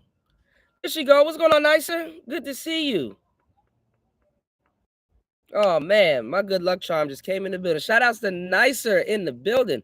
Women would rather the patriarchy because the patriarchy keeps them safe. The matriarchy doesn't say women and children first. You understand what I'm saying? Hell, men, even on the Titanic, had to remind women, because the women were leaving their kids behind and jumping in them boats. It's like, no, bring the baby with you. What are you doing? Those women were ready to abandon those kids. You think men saying fuck them kids is crazy. Man, listen, let me tell you something. Women need the patriarchy because women and children are protected in the patriarchy. Women and kids are protected in the patriarchy. Women and children are not protected in the matriarchy. You know, they're not protected in the matriarchy. And the reason why a lot of people say women and children first is because the men needed women and children up out of the building so that they can think on how they're going to solve this problem. Because all women and children are going to, I hate to say it in a lot of cases, unless she brave and she a real woman and she know what's up, most things women and kids are going to do is start screaming and yelling. And you can't really focus when people are screaming and yelling and stuff like that. Women are going to regress back into their childlike state and start screaming and yelling. And the kids are going to start screaming and yelling because they don't know what the hell is going on. So you needed them about the mix so men can think like, okay, all right, what are we going to do? How are we going to solve this problem? You know? So women need the patriarchy because they're protected behind it. So high key, if you really think about what you're working for, you understand what I'm saying, or grinding for, is to a certain degree to be a big ass simp. And there's nothing wrong with protecting women and children. There's nothing wrong with protecting your family. There's absolutely nothing wrong with that. You know? I'm just going over how it's been weaponized. Because think about it. What is male supremacy? If you look at the concept of the red pill and the concept of incels and the concept of men having problems with dating, these are men that are literally asking women to give them the opportunity to simp for them. These are men telling women like, yo, can you just give me the opportunity to pay all your bills? Can you give me the opportunity to kiss your feet? I just want to get to know you. I just want to pay all your bills.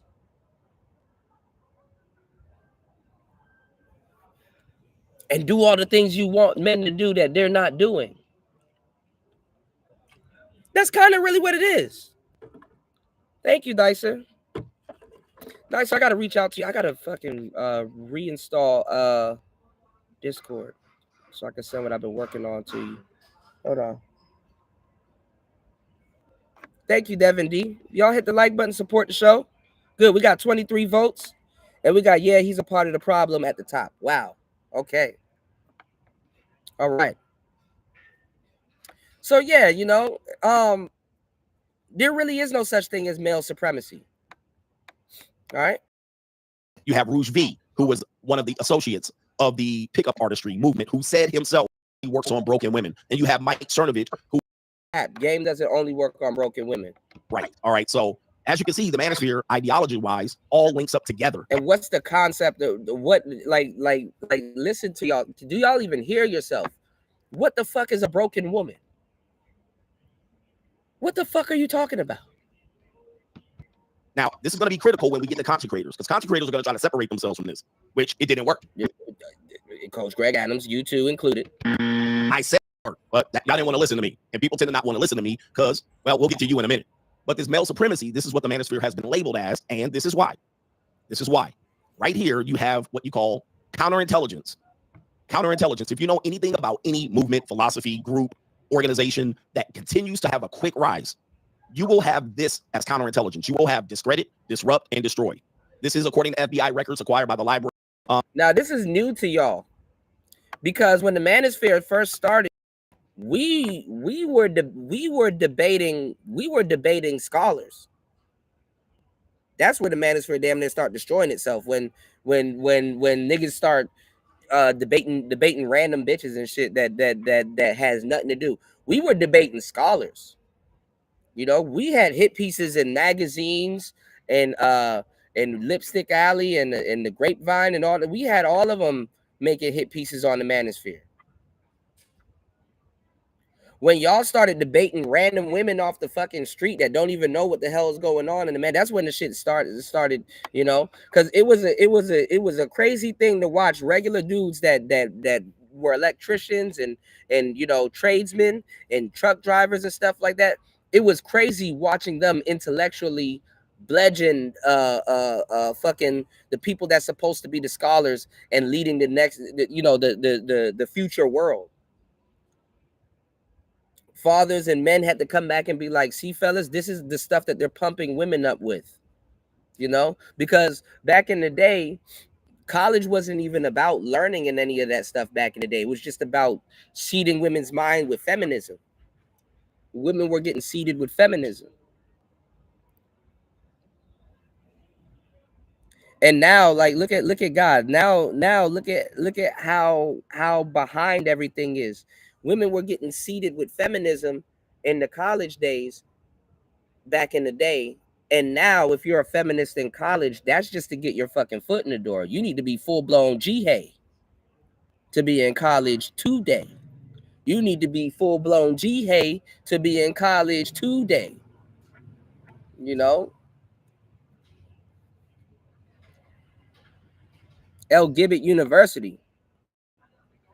You say he needs to get rid of that gaming chair. Look like he's in his kid's room. Yeah.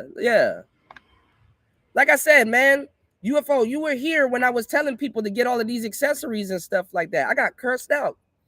Coach Greg Adams didn't have no setup like that. Nobody had a setup. Only person that really had a setup in this space was Angry Man, myself, and like maybe a little bit of Information Man. Donovan Sharp was, you know. Shout outs to Nicer. Nicer said, I'm going back into hibernation till it warms up. Take care. No problem. Nicer, I got so much stuff I gotta send you. I got I'll send it to you. I got some stuff I gotta send you. I got my certification, and I'm going for my other certification before the end of this month. Y'all wish me luck. All right, let's get it. Yeah, let's get the likes up. We got 18 likes. Y'all support the show. Let's get it. Cal Berserkly talking about the violent surveillance of Black leaders and civil rights organizations. Yes, we are considered somewhat an advocate of rights for men. This is going to be something that they will put a lot of energy in to discredit, disrupt, and destroy. So yes, you will have counterintelligence. I'm going to talk about that in a bit. A lot of your favorite content creators are counterintelligent. Yes, they are. New world order. A lot of your advocates, people that are so-called anti-manosphere, are counterintelligence. New world order. They have to be labeled as such because they're not promoting. They're like trying to clip farm you in your worst moments, and they're trying to catch you with a ha, gotcha. They're trying to hit you with the gotcha, bitch. Moments. Many of them are in the shadows, so many of them don't show their face. Many of them might have some manosphere, a manosphere exposed type of channel. These are counterintelligence. All right, that's all it is, and we have to label it as such because their job is to be rewarded. I'm going to show you this. They're going to be rewarded by YouTube to promote this type of content. They're going to be rewarded by YouTube to promote this type of content. They're going to get in the algorithm. They're going to get suggested in your inbox. People are going to watch it, but it's not all their fault. It's not all their fault. But if you know anything about counterintelligence, it starts very early. So anybody that thinks that they're just starting to do counterintelligence on this space or in the manosphere, you're wrong. They started very relatively earlier.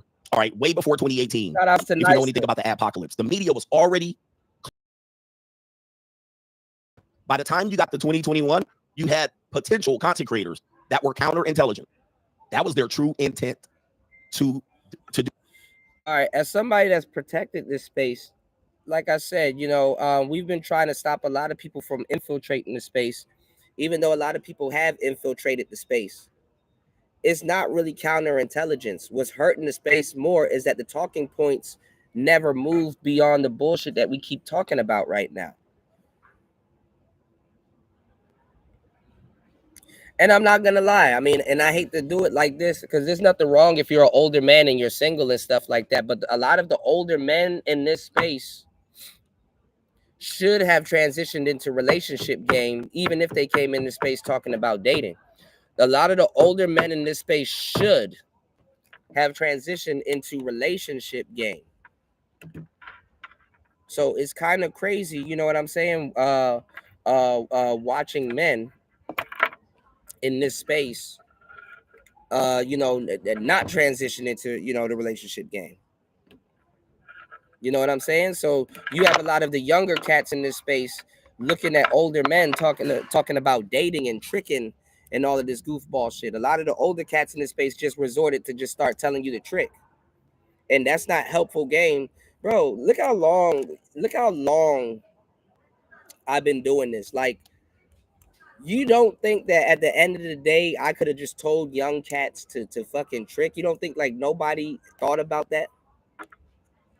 Where do you think the pimping sayings and all that stuff come from? Where I tell you guys that tricking is an old man's game. It's not a young man's game. It's not fucking good advice to tell a young man to trick. It's not. Sending him to jail at that older age. It's not good advice. You know? If you're under 35 and somebody's telling you the trick, they don't care about your damn fucking future. Okay? And then on top of that, y'all watching a lot of these older cats that should be given relationship and marriage game, they're not doing it. They in the same boat as you. So what do you got to look forward to as a young zillennial? Young zillennials are crashing out. And I told y'all that's going to happen. You're going to start seeing more young black zillennials involved in mass shootings and all kinds of shit. Because I told y'all this was going to happen. I'm sitting here watching y'all fuck up the space all fucking day. You know? Oh, that's my brother right there. What's going on, Lawrence? Peace to you, player. Oh, let me give you a wrench, bro. Shout outs to everybody here. Y'all hit the like button, support the show. Shout outs to Royce J. Yeah, man. And then that's another that's another thing too. A lot of the we have a lot of good brothers here that got a lot of good game, but a lot of the married cats in the space, have been taking the space also. For every 1 to 2 good fellas that's in the black manosphere that's like, yo, I'm married, I love my wife, shit. Listening to y'all niggas make me go to sleep and hug her tighter, like shit. I'm like, if you look at a lot of the dudes that are married in this space, they're pushing fuckery. A lot of them are talking about dating as if they're still dating. And then it's a double-edged sword. You got a lot of goofball dudes in this space that if they see a union between a man and a woman and stuff like that, a lot of the married cats in this space are not trying to argue with losers and trying to explain to lowlifes that he's not a simp. I had dudes say the dumbest shit to me, like, "Oh, Cuda, should I buy my wife something this Valentine's Day?" Nigga, that's your wife. You know, if you're gonna simp over somebody, why not it be the person you put a ring on? You know, or was she misbehaving? Did she turn into a tyrant? Does she have an attitude with you? Has she been behaving herself? Has she been taking care of the kids and doing the things that you like? If she kind of, you know, haven't been up to par, I'm not saying reward bad behavior, but what I'm saying is, you know what I'm saying? Like, why are you asking these questions? Then we got a lot of y'all that can't wait to get a wife so you can go cheat on her and stuff like that. And then I look crazy because I look like a player. I mean, I look crazy because I'm a player, right? But y'all don't even know the game, and y'all get mad at people like me saying, "Cuda, why are you advocating for functional relationships?" Nigga, why not? What are we doing here? Just because I'm a player and I gotta be defined by what you don't know what players are. Players are for functional relationships also. You know, no matter what you do here, at bare minimum, you should be advocating for functional relationships. I don't want to hear your gripes against black women or any type of women, Eskimos, any type of women. I don't want to hear no type of gripe against those type of women if you are not advocating for functional relationships. Why does the woman have to act accordingly or act right then?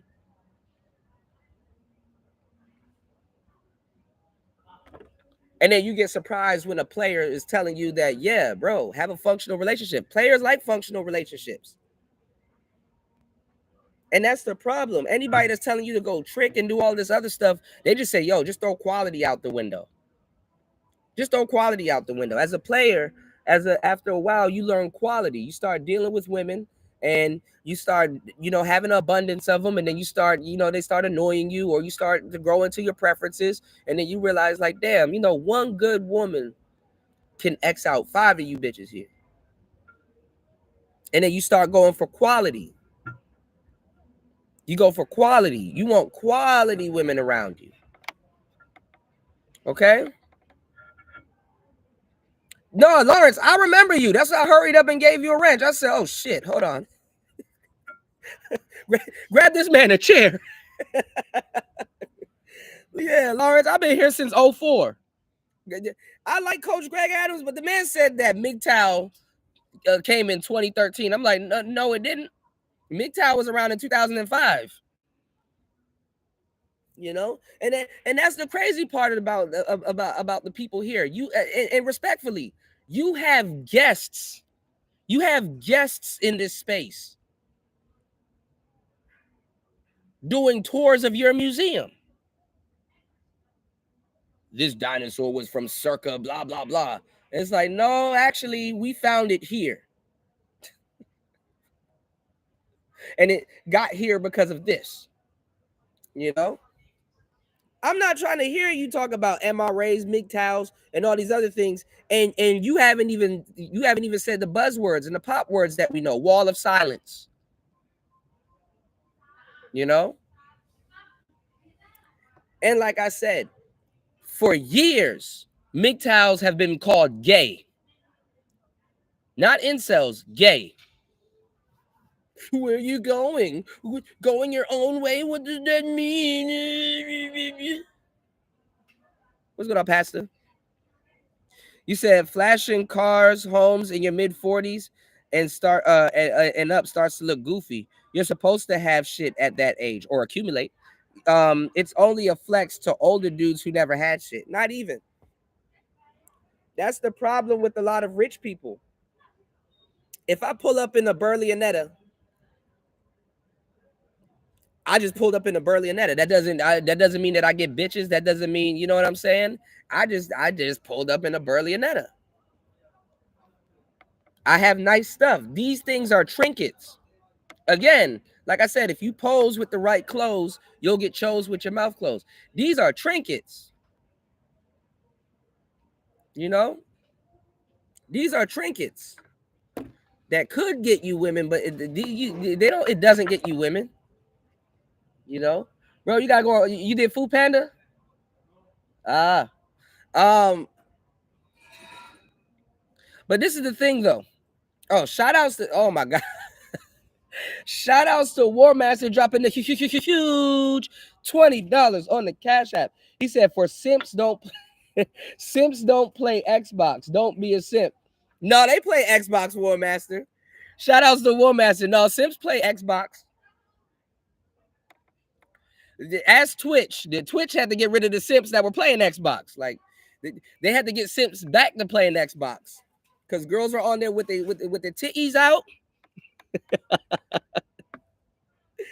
Oh man, shout out to my bro War Master for ever supporting the show, man. They used to go on there with their titties out. Shout outs to War Master, man. Oh man, hey, I appreciate it, bro. We're gonna hang out a little bit later, okay? I appreciate you, man. Thanks, bro. Yeah, man. The War Master got that sound clips with the titties out. All right, y'all. My battery's about to die. Let's finish this real quick, okay? But look, like I said, you have a lot of guests coming in here, revising the history, and you know what I'm saying, and just they just saying whatever at this point. But Coach Greg Adams, compared to a lot of people, he has a good synopsis of it. So I can't say he's fully wrong. You said if you do celebrity junk light, that's what Coach Greg Adams does. You are, yeah. All right, let's get it. I'm gonna let this play. Shout outs to JR in the building. Shout outs to my bro Lawrence D dropping the huge $10 on the Cash App. Thank you so much for supporting Player Talk Radio. Let's keep the support going. Let's go. Shout outs to my boy Lawrence D in the building. Lawrence, you know we've been on a panel, but this was years back. I don't know if you remember, but it was a dating coach panel. Yeah, goddamn titties. All right, give me 1 second. Shout out to everybody supporting the show. Let's get it. It's Player Talk. Do what? To discredit, to disrupt, and destroy. All right. So whatever positive gains that were being made, the immediate result was to perform counterintelligence. And if you know anything about the civil rights movement, as you can see, it said the COINTELPRO was illegal covert projects conducted by the FBI from when? 1956 to 1971. When did the civil rights movement start? 1955. All right. So it was relatively quick. It didn't take 10 years because, you guys think, oh, it took all these years for them to start it. No, they got on it relatively quick in this space. Now, let me show you something here. This is also another bit of proof to the censorship. And not to mention, a lot of people have been demonetized, which is proof of counterintelligence going on. You had this list of the male supremacy list. Now, this goes to show that a lot of people in this space, including content creators, literally try to disengage and walk away from their attachment to the manosphere. However, as I showed you earlier, when you map out the manosphere, they don't get separated. This is going to be how the manosphere destroys itself, because the men on this list, you can probably say, are part of 7 different factions. And please understand, these men, this list goes further than this. This is just the top 10 list. Okay. This is just the top 10 list. There's further people on this list, probably including me and so many other people. Additionally, what's going on, Flying Low? Shout outs to Jay Green in the goddamn building. I gotta say it like that. Shout outs to Jay Green in the goddamn building. What's the G for? Goddamn. Shout outs to Jay Green. Yeah, I mean, that's kind of that kind of was the Jay Green in the goddamn building. Wait till I get my foghorn and all that shit back, man. Wasn't nobody using foghorns or none of that, man. Innovative. All right. But that was the scapegoat thing to do in the manosphere. You basically just revert back into doing Gossip Girl content. But see, this is the thing that men don't understand. Anyhow you put the word social in front of something, women are going to take it over. It's just inevitable. And this is not like a knock on women or anything. This is more of me warning men. Because guess what? Men, we are social, but we can never be as social as women, and we shouldn't try to. while we were sitting in the jungles or in the forest and stuff like that in pure silence, you know what I'm saying? Women will be back at the village, you know, communicating and putting things together and stuff like that. Like as men, we can sit in pure silence and feel no type of way about it. Okay, so this is what I'm saying, right? This is what I'm saying. And I've told you guys this so many times, especially for the number crunchers. Men say about 10,000 words per day, if that. We say about 10,000 words per day. Women say about 30,000 words per day, bare minimum. Okay? Men say 30,000, women say 30,000 words compared to a man's 10,000 words per day. Okay? So naturally, women are going to be able to talk more and kind of bring you around the world or even tell a story before they land the plane. Women, listen, for example, because I've been doing this for a long time, and I remember, because guess what? I was active.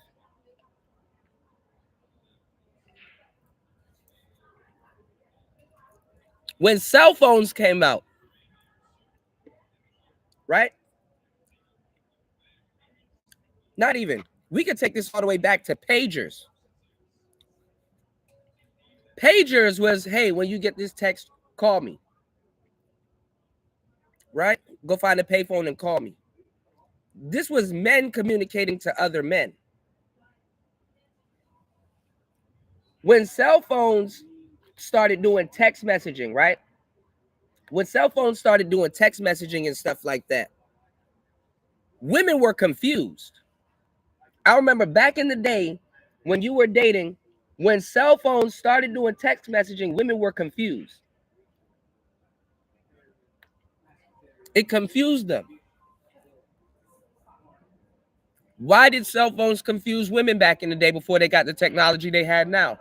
Because I didn't have to talk to you face to face.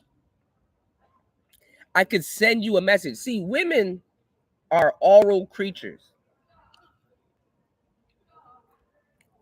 Oral as in audio.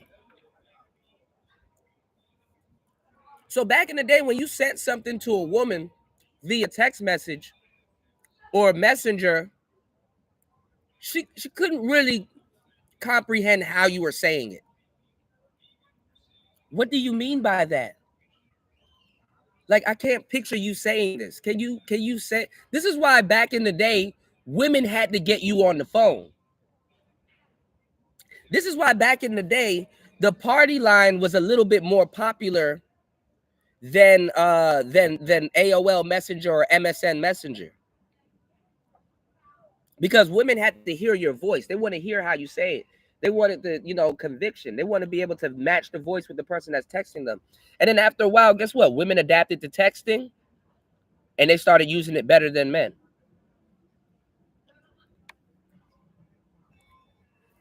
As men, we didn't need emojis and all this other shit.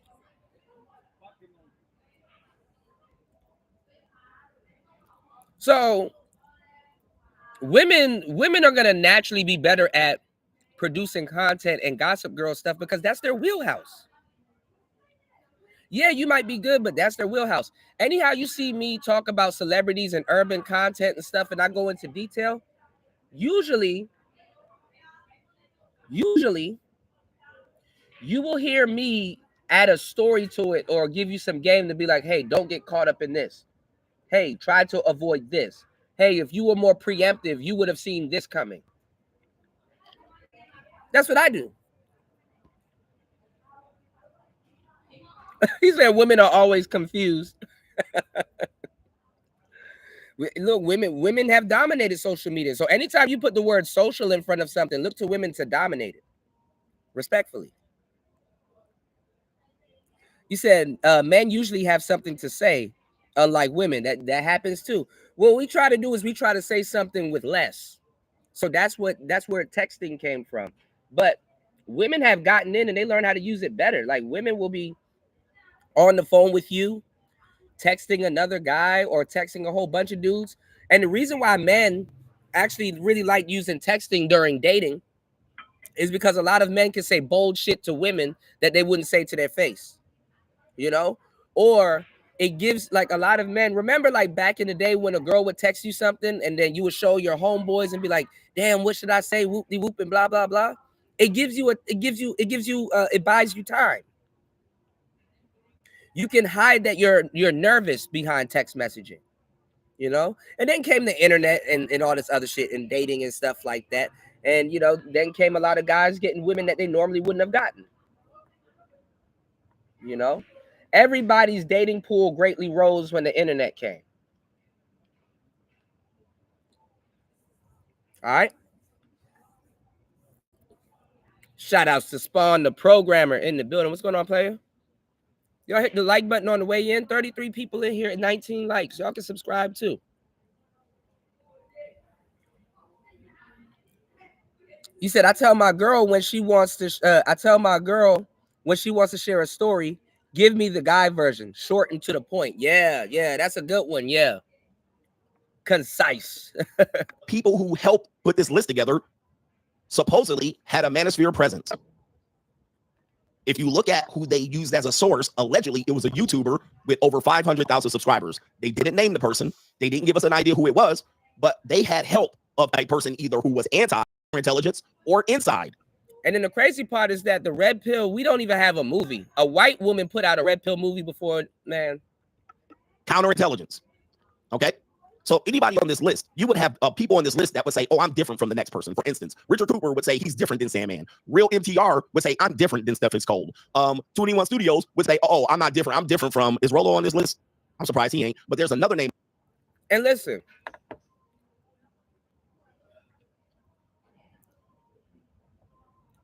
the only person up here that is manosphere is Sandman and maybe 21 Studios.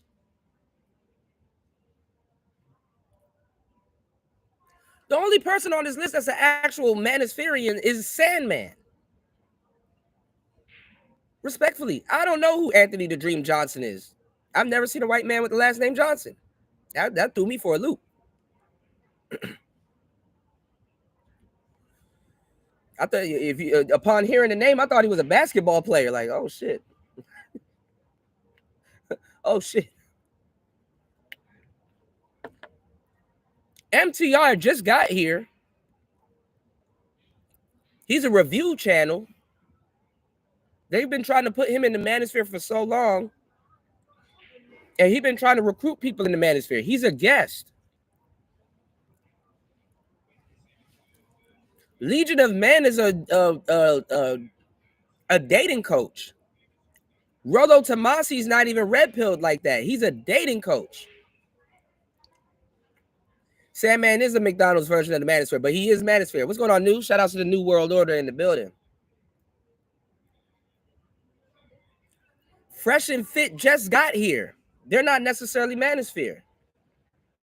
Yeah, Sandman is still around.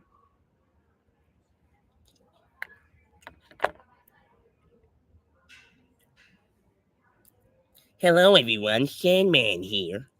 Sandman. Rich Cooper. What was it? Entrepreneur in automobiles. Entrepreneur in cars. He's not manosphere. Pearly Things. Stop playing. Just Pearly Things. Stop playing. So they're putting adjacent people. These are manosphere people.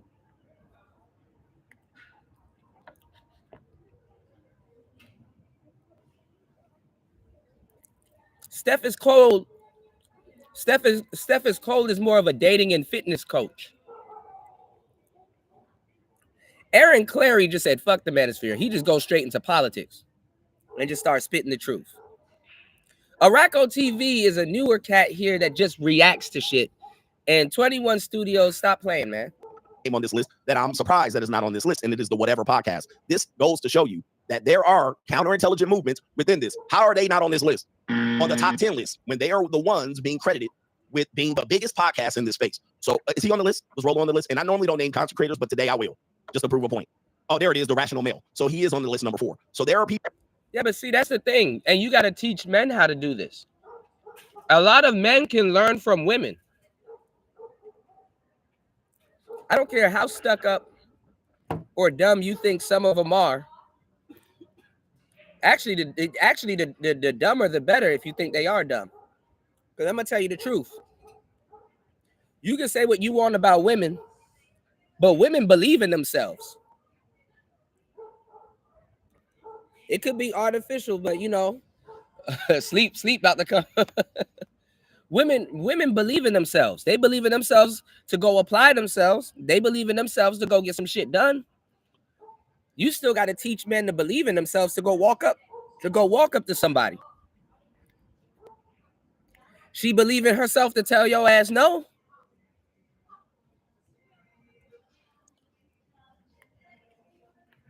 There's a lot of shit as men you can learn from women.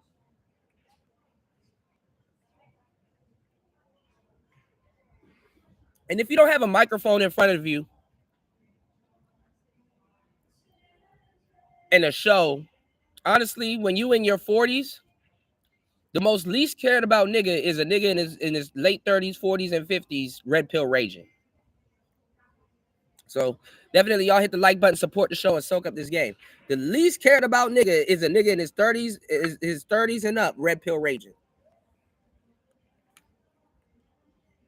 Because even women are looking at you like, nigga, you haven't figured this out yet?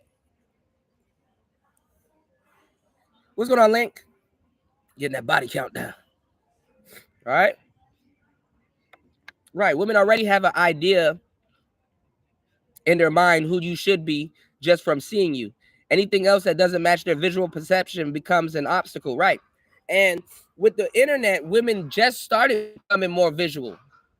Because the thing is that women used to hear a man's voice and his visual, his look has to match his voice. That's how women operated. But now when you're on the internet, you're seeing a guy and then you're hearing his voice later. So it's like putting the carriage in front of the horse. You know, women like to have a guy's visual match. The blind dates are literally for women. Women have if you're talking about blind dating, women have the advantage. Okay? When the internet came, it should have been the advantage for men, but men don't know what the hell they're doing. Not every dude is a player to know this. So we gave it up to women. We gave the internet up to women.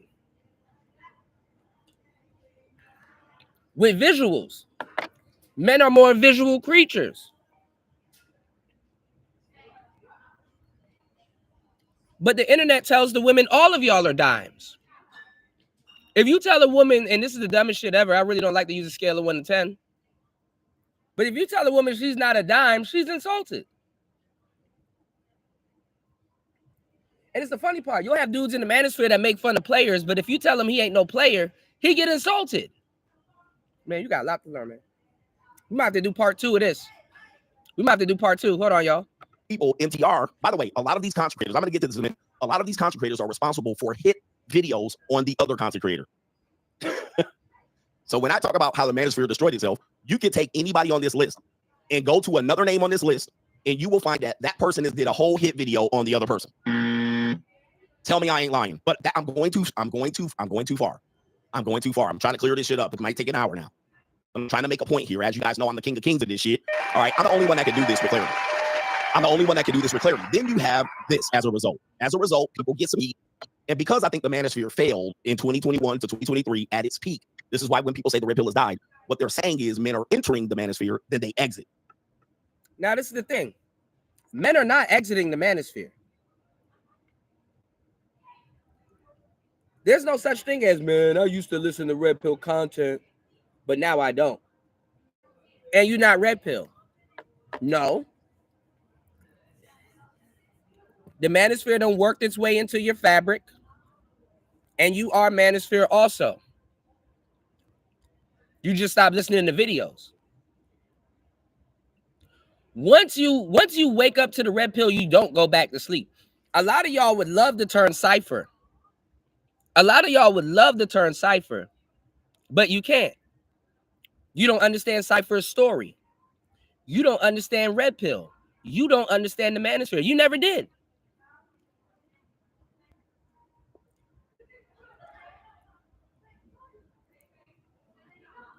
And Coach Greg Adams said that MGTOW took off in 2013, 2014. No, it didn't. It took off in 2005. When did The Matrix come out? Like 2000? See, a lot of y'all don't understand.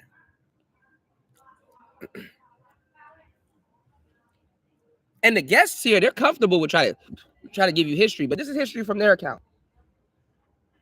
And it's on their page. So, hey, it is what it is. But yeah, there is no, I'm walking away from the manosphere. You still got our gems and our vernacular in your mouth. You took what you could and then you run with it. It's so bad that even the simps sound like manosphere cats. It's so bad that even Derek Jackson, I told you at some point, he's just gonna have to be evil. Evil niggas get bitches.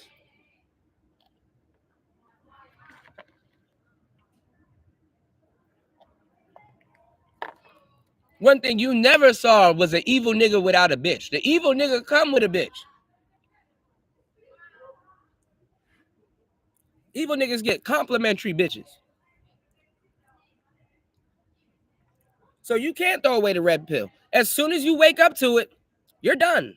You can deny it. You can put it on the back burner. You can go watch somebody else. Come on now. Why are they exiting is going to be a very critical part of the conversation. It's not. That's goofy. What is exiting the manosphere? What does that consist of?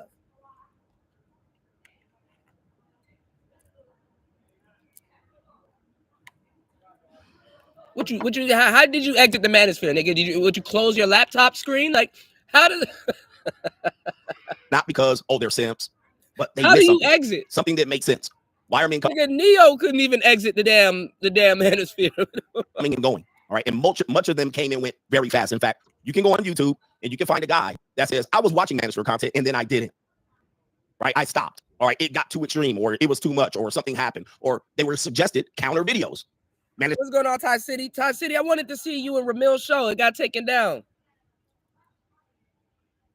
Shout outs to Ty City in the building.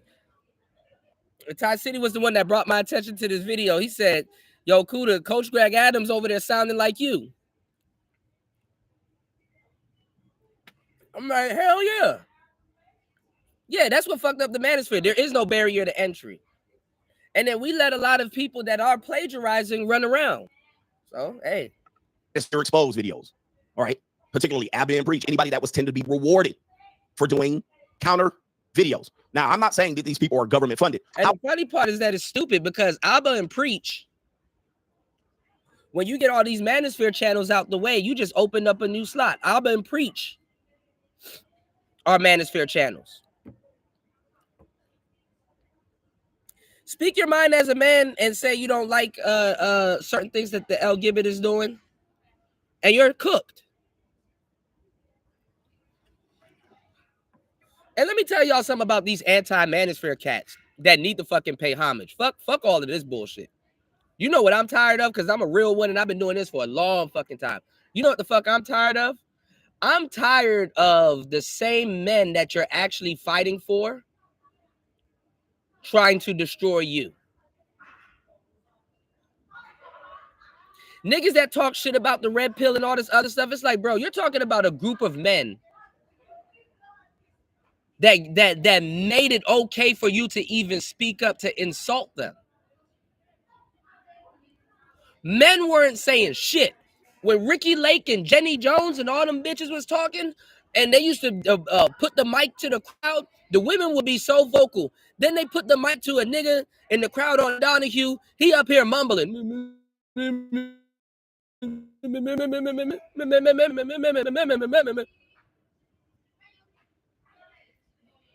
wasn't saying.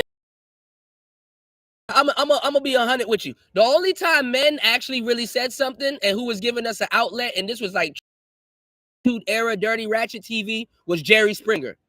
Jerry and maybe Steve Wilkos let a nigga probably some shit off. That's it. Everything else.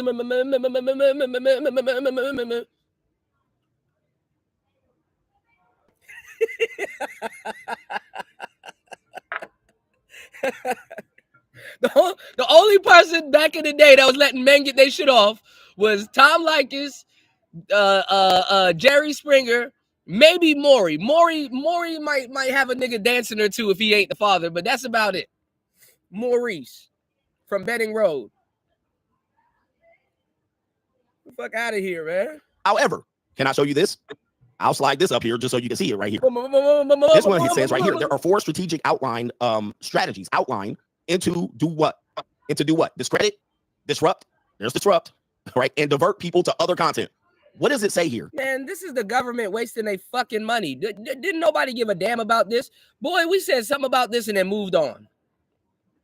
It says right here, placing targeted ads against the creators in question, which they hope will lead to the audience away from the wrong think influencers and towards positive male influencers. What type? These government-approved creators and podcasts. New world order. So there's no conspiracy here. People are going to say, oh, you're a conspiracy. They literally are saying right here that what they're going to do is they're going to disrupt. They're going to lead you away from the content by going to away from the wrong think influencers and towards positive male influencers that are government-approved creators. New world order. Okay? That's not what they're doing. And I've been doing this for a long time. I got to get this in before my battery dies. I've been doing this for a long time, y'all. They're trying to divert you from male content to feminist content. That's really what it is. They're trying to divert you from male content to feminist content. Okay? That's really what it is. They're trying to divert you from this to feminist content, okay? It's not like it's YouTube Kids where it's like, hey, you know, instead of watching Peppa Pig cook, we're gonna divert your YouTube video choice to Cooking with Kaya. You know, it's really to soften the boys up. They need you to soften up, especially in the black manosphere. They need you to soften up because the thing is that they only like niggas 2 ways. You either gonna be a coon or a G-hay, and they prefer you to kind of be a mixer of the two a little bit these days. All right, let's go. So when I say that there are people in the manosphere that are being promoted, and I'm going to show you that are being promoted to look bad on the manosphere. Okay. Now you're saying I never heard of them. Don't get distracted. Those are the ones they named. There's some people they don't name. For instance, I'm not on the list. You know for sure I should be on the top 10. I don't want to be on the top 10 list, but you know for sure. Just because they're not in the paper doesn't mean that they're not out here. Okay. They're here. They're being promoted.